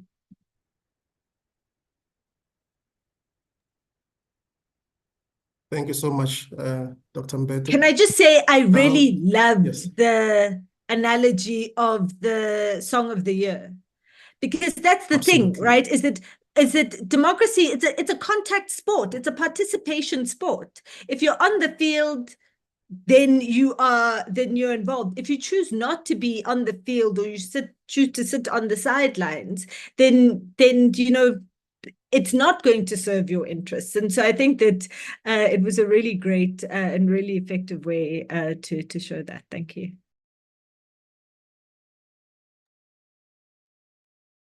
Yeah, and I think that's the compliment to you, Mr. Gumbi. Thank you so much, Dr. Mbete. I appreciate it. Right. We have a question from Umlani Damkile, and I think Dr. Mlambo can take this one. Whose role is it to teach the public about voting or exercising their democratic rights by voting? And the second question is, do academic institutions have a role to play in giving a clear explanation on democracy, including voting?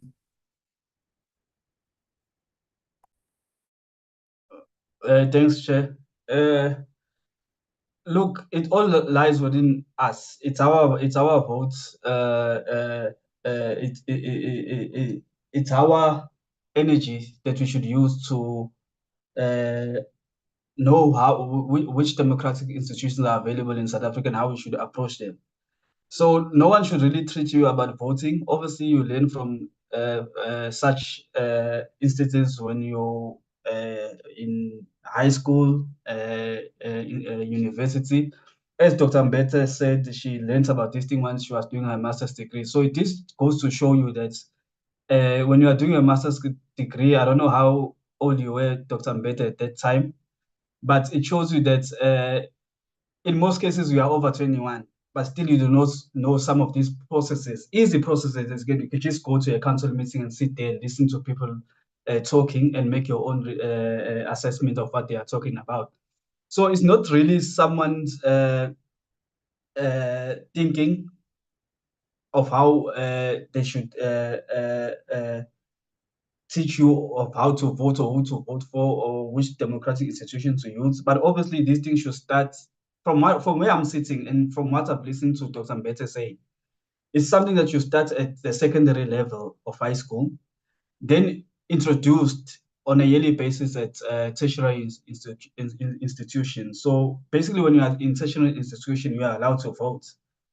So I think that there are reforms that need to be made of further implementing these types of engagement with young people, very young people at that age, from 18 years or so, of their democratic rights, what should they do, from which age and so forth. And this should be basically from secondary level and especially at university level. So in few years to come, we do not have the same engagement with someone else, like Dr. Mbete saying that she only learns about this thing at master's level. Even myself, I think I was honors or masters, because I also have that thinking that why should I vote?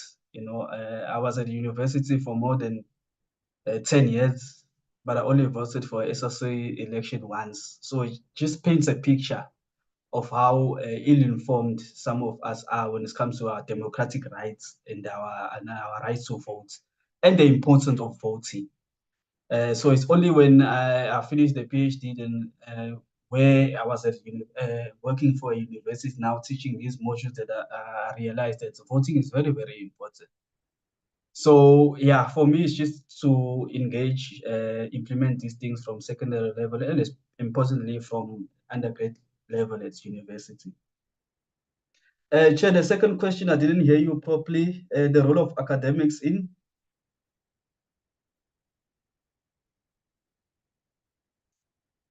Excuse me, the role of academic institutions let me just see.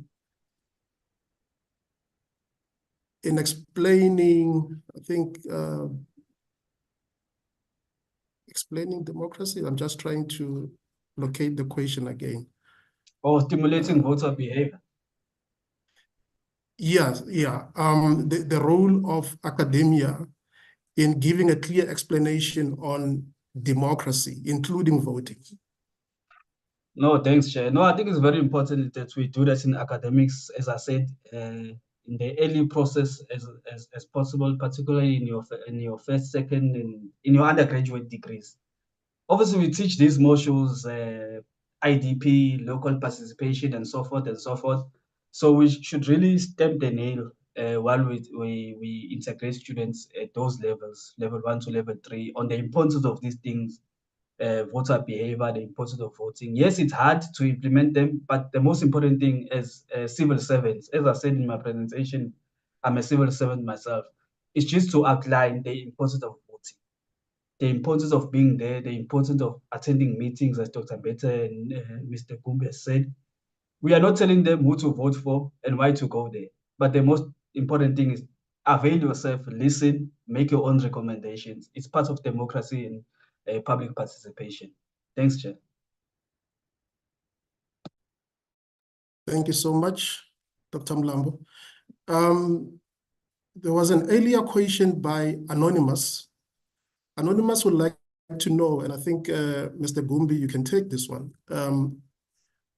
How should we view democracy in the context of collapsing institutions? And there's a particular reference to the post office.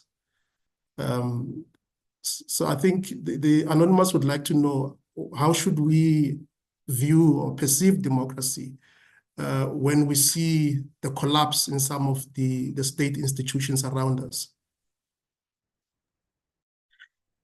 For me, I believe that, like I said during my presentation, that South Africa is better today than it was before 1994. But that doesn't mean that there's not been any, shortcomings. That doesn't mean that there's not been any challenges. We know that South Africa has been engulfed with, public sector corruption. These are things that, are well recorded and they're out in the public domain.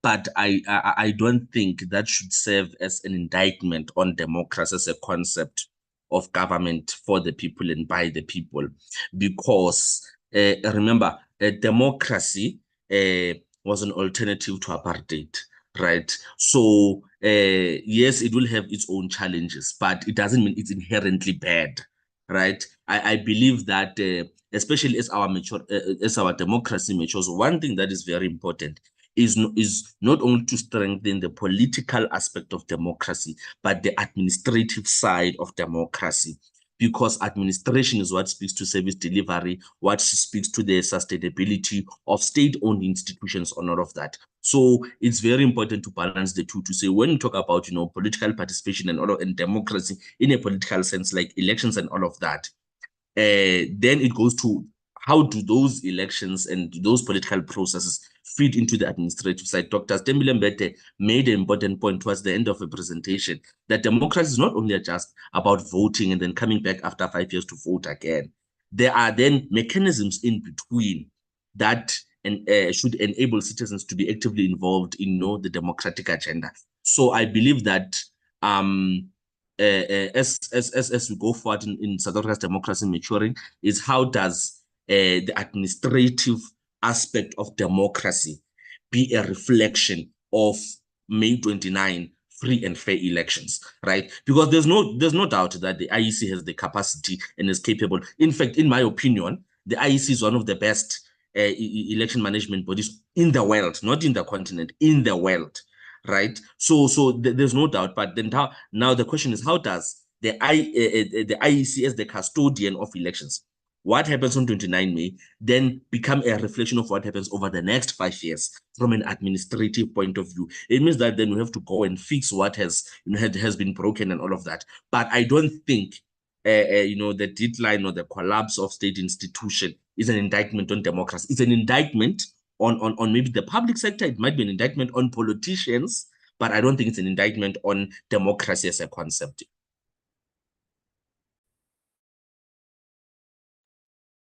I'd like to come in there and answer. And there's a question I was trying to type, but there's a question here that democracy, given that democracy is not a necessary condition for rapid improvement in the material conditions of the people, as evidenced by the Chinese experience, for instance, should democracy then not be seen as a means along other possible means to inclusive material development rather than the fetishized end it appears, in my view, to have become? And I think that and I agree about the fetishization of democracy, that there's been this turning of democracy into something that it's not. It's a political system about governing in a particular way, but it is not on its own the route to a professional civil service, the route to a functional economy, the route to, and I think one of the real failures of the post-Cold War era has been this linking of democracy or liberal democracy to neoliberal economics, right, and neoliberal economic systems. And part of what we need to do is to decouple democracy from neoliberal capitalism, because there's nothing inherent in the idea of democracy that means that it should be linked to free market capitalism, privatization, disinvestment in public administration or in public institutions, etc. And that it has been linked is a choice of the last 30 to 40 years. It's not inherent in the definition of democracy at all. And that's part of what I was trying to say around the contested nature of democracy. So I think that you can adhere to the values of having an inclusive and accountable form of government where people are able to choose their leaders, and have your economy be structured in many other different ways than just, a free market capitalist economy of the United States, for example. And we used to be far more open to the democratic form of politics, so to the democratic political system being attached to different types of economic structures than we have been in the last 20 years or the last 30 years, since the end of the Cold War. There's been this insistence that democracy needs to be attached to a particular form of capitalism, whereas that's not actually the case. And in many ways, the kind of free market, very individualistic neoliberal capitalism that we've seen thrive, particularly in the Anglophone world, since the early 1980s, has undermined democracy and actually acts against, against democracies in any place, and we're seeing the consequences of that in many countries. And so I think that we need to decouple the idea of what democratic governance is from particular forms of capitalism, that the two don't necessarily need to go together. But we also need to be realistic about what democracy is. Democracy is about a particular way of governance and a particular way of selecting the people that govern. But it's not, and that should enable choices around the economy, around public administration, that work in the interests of the people that have made their democratic choices. But the reality is that it doesn't always enable those choices. But if it's not enabling those choices, then we need to think of all the other barriers that are standing in the way. So there's no reason why a democracy should not come with a post office that's invested in and run well. There's other choices that have led to the situation that we're in with the post office, and actually the deterioration of many other public services that are not about democracy. In fact, I would argue that they are it's anti-democratic choices that have been made that have led to the destruction of social infrastructure in the way that we've seen. And so, yeah, so I think that democracy isn't everything. It has its limitations. And we should be interrogating all the other parts of what makes societies function as well.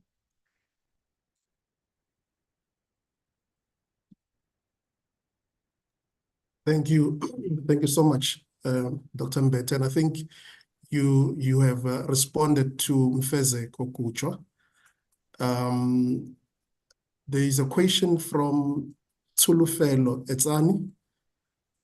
What proactive steps can the government take to improve voter education well in advance in preparation for elections?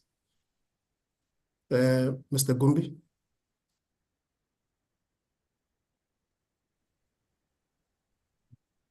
Can you hear me? Yes. I believe that like I said, voting is the fundamental principle that informs voting is the fact that it is your way of communicating. It is either a way to affirm your faith and trust in the current status quo, or it is your vote of confidence on another political party.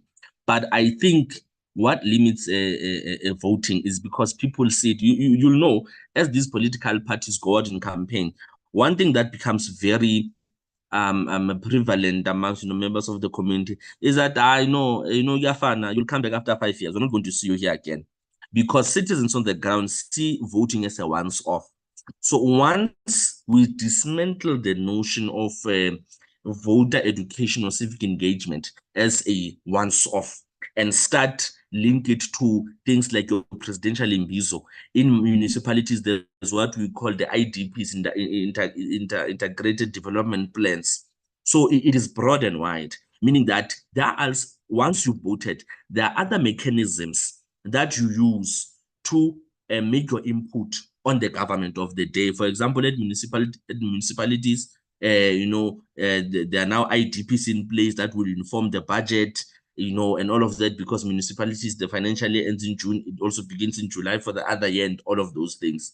So once we dismantle the notion that a civic engagement is all about going to a voting station and casting a ballot and coming back after 5 years, we'll see a better engagement from citizens on the ground, right? To say there are other mechanisms in addition, because when you vote for particular policies or for particular beliefs. And then when the government comes, for example, yesterday, I don't know how many people know this, the provincial legislature had a youth seminar in Sidibeng, the Gauteng provincial legislature. These are part of civic engagement to say, in relation to how you voted and the needs and aspirations of the communities, tell us in terms of when you go in drafting the budget, these are the views of the communities and all of that. So that citizens understand that there are other ways to actively engage, with state institutions, state bodies, lawmaking institutions in servicing the needs of the communities. I spoke earlier in my presentation that when we look at South Africa's voting trends, they don't place that level of importance on local government. And unfortunately, it is the closest form of government. And the question would be, how many people actually know that there is IDPs now? They are starting, I think, next week. I don't care for the city of Johannesburg, but I don't know for other municipalities. And these are ways to influence service delivery. These are ways to influence budget, so that when, the MMC finance comes, they are guided by the views of the communities. So when people then come and say, no, but we are chasing these politicians away because they'll come back after 5 years, it's because there's not been enough effort from, I think maybe from a communications point of view, to let people know on other avenues to engage with the political processes or governance processes of the country.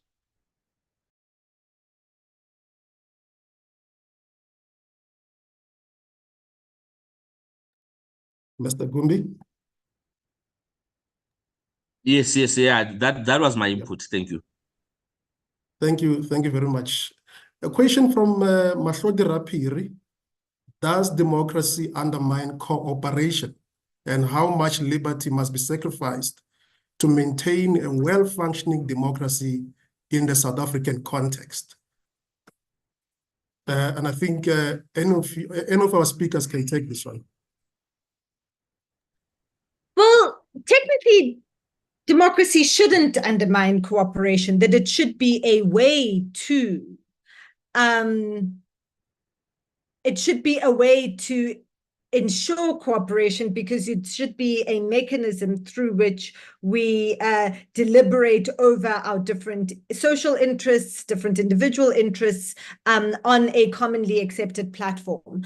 And so democracy should be a way to enable cooperation, and we know that it does not work like that. And I think part of it, and we haven't spoken much about our political parties. I think one of the biggest challenges that's facing South Africa is actually political party cultures. So different political, that our political parties in many ways don't have very good, and across the board, don't have very good democratic cultures internally. And so we can see how that plays out in the way that they engage in the public sphere. And so I think that, democracy should be a mechanism for enabling cooperation and for enabling an arena or holding space for negotiating over different interests, and for deliberation, and then getting to a maximally optimal outcome. And I think that part of that, though, requires everybody to know the rules of the game that they are playing. And I think there's a lot that's been asked and that's been commented about civic education. And I think that it's something that's required not just for citizens, even for the public representatives themselves, about because we don't have a common understanding of the rules of the game. I was struck during the whole period before political parties had to submit their lists to the IEC, people complaining about the signature requirement or about if you want to start a political party, that's a basic thing that you need to do, is understand the rules of the game. You can't say that you want to play in the PSL and then you don't study the rules of soccer, and how it actually works. And so I think that one of the really important things is also getting the information out so that we all understand the game that we are playing, and we're all playing by the same rules. And I think that the biggest lesson to be learned from South Africa's democratic journey in the last 30 years is that we just haven't done enough to educate the public generally, and ourselves about what the system is that we've taken on and that we've adopted. Because you can't be a citizen in a system you don't really understand. To really fully embody one's citizenship, one has to know about the system that you are a citizen of. And I think that the lack of civic education is really one of the biggest failures of the last 30 years. Thank you so much. And that brings us to the end of the item on engagements. And I would like to thank our audience for posing the questions, the comments, the inputs, and of course our panelists for their responses. In the interest of time, I would like now to move to the item on information sharing.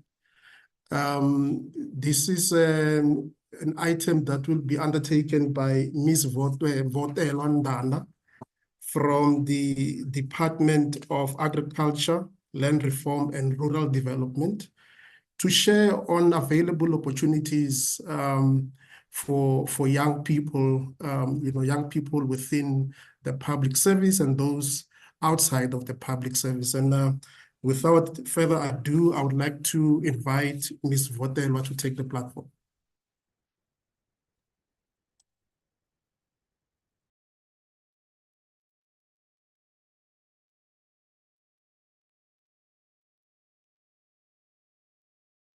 Thank you, Chair, and good afternoon, colleagues. My presentation will be very brief in terms of observing the time that we have left. I was told that I will have 5 minutes to go through everything.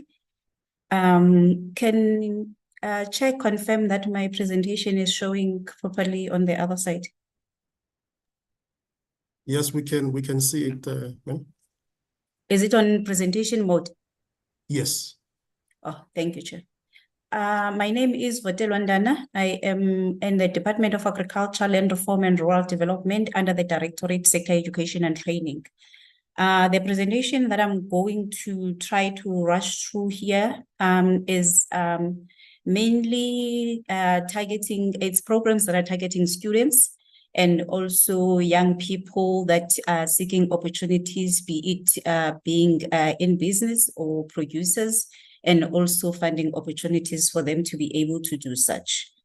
I will not touch on the background for the interest of time, but what I've got to say, just maybe to lay the ground for you guys, is that those of you that are employed within government,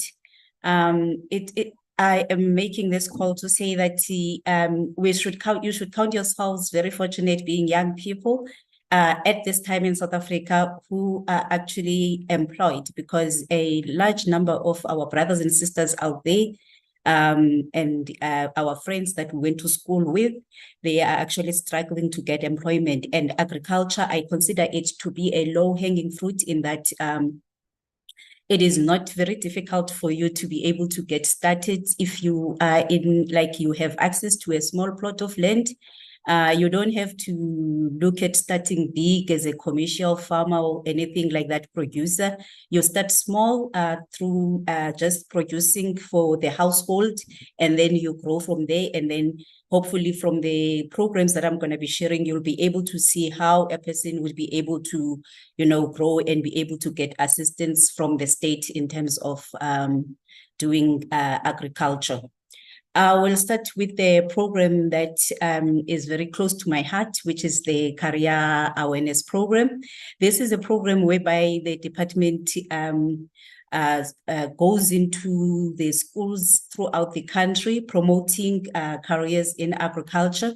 We will all know that most of the time when young people hear about agriculture, they're thinking about just, being in the garden and producing.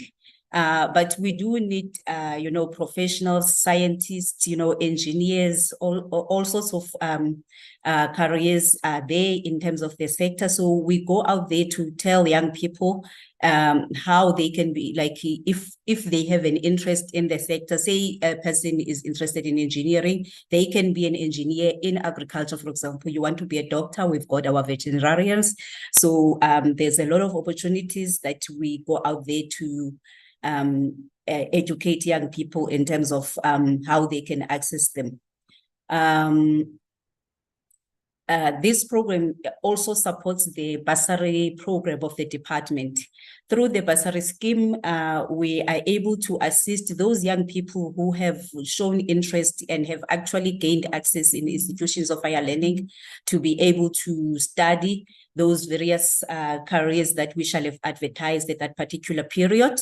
The bursary of the department is advertised every year between May and June, and it closes on the 31st of October. The key thing again is that they should apply at the institutions for that field of study that they wish to be sponsored for, because we do not award a bursary to someone who has not been admitted at an institution of higher learning. Our bursary scheme, it covers everything. Those institutions that still require registration, we start paying from there, tuition, accommodation, meals, and we give them allowances for books and living allowance. So it is quite comprehensive, and it covers, we do have a bursary that we make available to children of farm workers at high school level, and then obviously the two postgraduate and undergraduate opportunities. The bursary requirements, mainly mathematics and physical science. And what is also key is that we need to conscientize our young people that we speak to, that they really need to work hard for them to be able to access these particular fields of studies. The minimum being your 50% in both subjects, and depending which field that they choose, like any other engineering, you can never be admitted at a university of higher learning if you do not have 70% in both physics and maths. And the other subjects that are recommended is your life science, being that we most of these fields is agriculture, and then you are not able to go in, like you cannot be a vet, for example, if you have not done life sciences. And agricultural science is recommended because it would help for you to have the foundation and the knowledge of agriculture when you are going to go to university, for example, and study engineering, where you need to come up with solutions for agriculture. But it is not, the two subjects are just recommendations. They are not, it's not a must that a person must have them. The bursary is advertised through print and also electronically. You can get, like you can see the advert in our website, in our provincial departments. They also assist us. We also send it to libraries, the municipalities. So we try as much as possible. We also actually send it even to the institutions of higher learning for those that would be interested in postgraduate studies to be able to also have access to the bursary advert. The department also has internship, and as we know, in terms of the DPSA directive, that now internship in government is 2 years. So we can only then advertise once every 2 years for our internship. And we usually put that advert out between August and October. Besides the print media, the other easy way to access this would be through the vacancy circular of the Department of Public Administration. Our internship has got different categories. I will just run through them. The first one being the experiential training, which is where the students they require some work integrated learning for them to be able to get their qualifications. The department do give opportunities for students to do that. And then we have the bigger chunk of internship, which is your employment seekers. Yes, we give opportunities to those that have done qualifications that are related to the sector, but the department has got support functions like your communications, finance, HR. So even those who didn't study agriculture are able to access such opportunities. We also have what we call agri-export technologies. This is now the students that have qualified at university who are interested in the export of like the export industry. We work with PPECB in terms of exposing them to that area. And then this is the other area that we are very passionate about, which is the Young Professional Development Program. This, we try to encourage young people here to say, remember, I said initially that we are trying to develop scientists who would be able to help to support our farmers, to help deal with the problems and come up with solutions, you know, innovation, anything you can think of. But for you to be able to do that, you would not, you would need to study further and not just exit from undergraduate level. So the department gives opportunities to study at postgraduate level, and depending on what the institution requires, you can be full-time in the institution, or you can be placed, you know, attached to a project, and then you get a stipend and your tuition is also paid for. We also give opportunity to those that are interested in developing in terms of the business side, where we place them with agribusinesses so that they can get exposure in terms of how to run the business. And where possible, we also offer them some training in terms of like their soft skills and such for them to be able to run businesses, because you need all of that to have a successful business. You don't just need the technical side of things. There is also NARISIC in the department. This is a program that targets, you know, those that have completed grade 12. It's also a 2-year program. And the students are given an opportunity to like develop their leadership, and also to they are given a choice in terms of which area or skill that they would like to develop, and then they are also placed like in various workplaces where they can be able to develop as such. We also have a Learn Care program. This program, it basically gives an opportunity to community members and also learners at schools to support them to understand, or not, or let me just say, for them to be able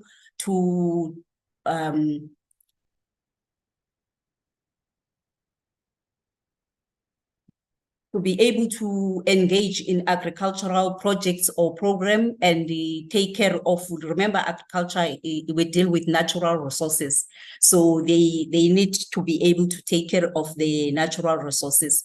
So at school level, they are able to engage in various skills and also excursion opportunities. And then the unemployed youth, they are also having an opportunity to be developed in terms of what they can actually use, be it mixed farming or plant production, depending on their interest, like they organize themselves. And then we have Learn Care coordinators in all the provinces, so they would approach them in terms of which area or what is it that they are interested in doing in terms of Learn Care program. Then we also, as we have some young people that are already active in the sector. So we have some program that recognizes excellence. This also is a means of encouraging young people and women to be part of the sector, or to come into business within the sector. So we have a program where we recognize women. And also we have another one where we recognize youth excellence. And then the last of what this presentation will be talking to, which is the funding opportunities. We have what we call CASP, Comprehensive Agricultural Support Program. As the name says it, this is the biggest funding opportunity that is available in government, that people that are actively involved in the sector, be it that you are doing farming or you doing agro-processing and the likes, you are able to apply for funding here, be it for infrastructure, be it any kind of funding that you need to be able to support your business. Applications are submitted, like they are coordinated by the provinces, and they are submitted like in this financial year for the following financial year. So for those people that would like to get this kind of funding, they would need to apply this year, but they will only be funded in the next financial year. Then we have what we call Ilima Litsima. This is a program that assists the people that are involved in the subsistence level, where you either use doing your production in the backyard, like in your garden, or in communal land and things like that. It helps with the small tools that you will need to do whatever that you are doing, and even you can get inputs through this program. We also have what we call Mafisa. Mafisa is a loan with a rather low interest rate. You know that most of people out there, when they go to commercial banks, they are unable to get funding because you need security and that kind of thing. So this is one opportunity that is there for people to be able to get some funds where they are able to do their agricultural activities. And this loan is distributed by those commodity organizations that you are seeing there. And one of the reasons why they are specifically distributed in that way, remember, it's a loan, you need to pay it back. So you need some kind of support from the commodity organizations to ensure that your business is actually viable and you are able to pay back the loan at the end of the day. So I will not necessarily mention them. I'm sure you can see all of them. This is the contact details. I think I will leave them on the screen so that if some of you want to take them down, I would encourage you guys to send emails to colleagues if you have questions. However, if you do not get their response, then you can always contact me. I have also included my cell phone number there. So you are welcome to phone, to send a WhatsApp message, anything that is easy for you to be able to get further information in any of the things or programs that I have mentioned. Thank you very much, Chair. Enkosi, Ms. Ndana, for the presentation. I hope the young people here will take full advantage of all these opportunities which were presented here. I will now hand over to my colleague, Ms. Lehlohonolo Mkhwanazi, for the vote of thanks and closure. Nolo? Am I audible? If you Can you hear can me? just increase your volume.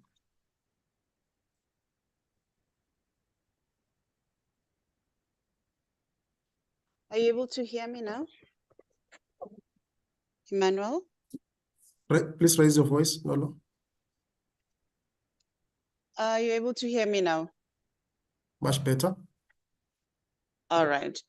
Colleagues, my name is Lehlohonolo Mkhwanazi. On behalf of the NSG, I would like to thank each and every one of you on this platform for being part of this insightful webinar as we are preparing ourselves towards understanding our role as citizens towards democracy and public participation.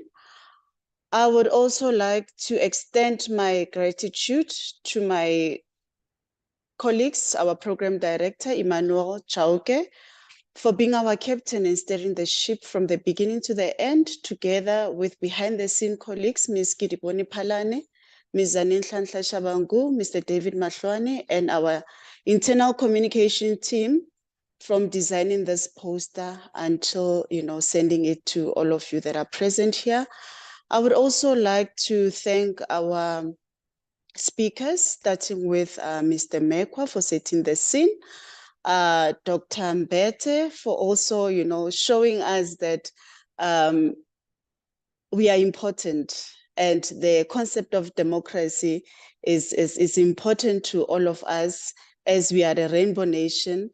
And also the fact that our democracy is designed to be more meaningful, more participatory, and also engaging citizens in terms of public participation and being involved in policymaking. Mr. Gumbi, youth is something that we're still trying to penetrate as a country. But, thank you for highlighting that our youth is highly disappointed and rather not, wanting to participate in voting. But at the end of the day, we need to support our democracy, and our voice is what is needed.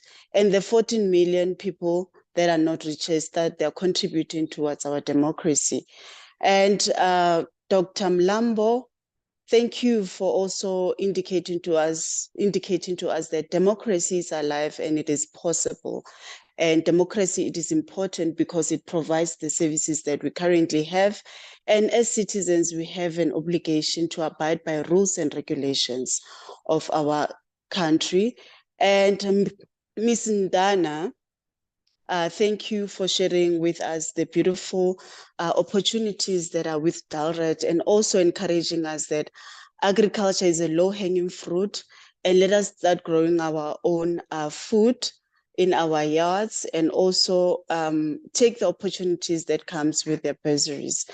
Colleagues, thank you so much for staying with us until this time. We truly appreciate your support, and we are looking forward to seeing you in our next webinar. Thank you so much. Bye-bye.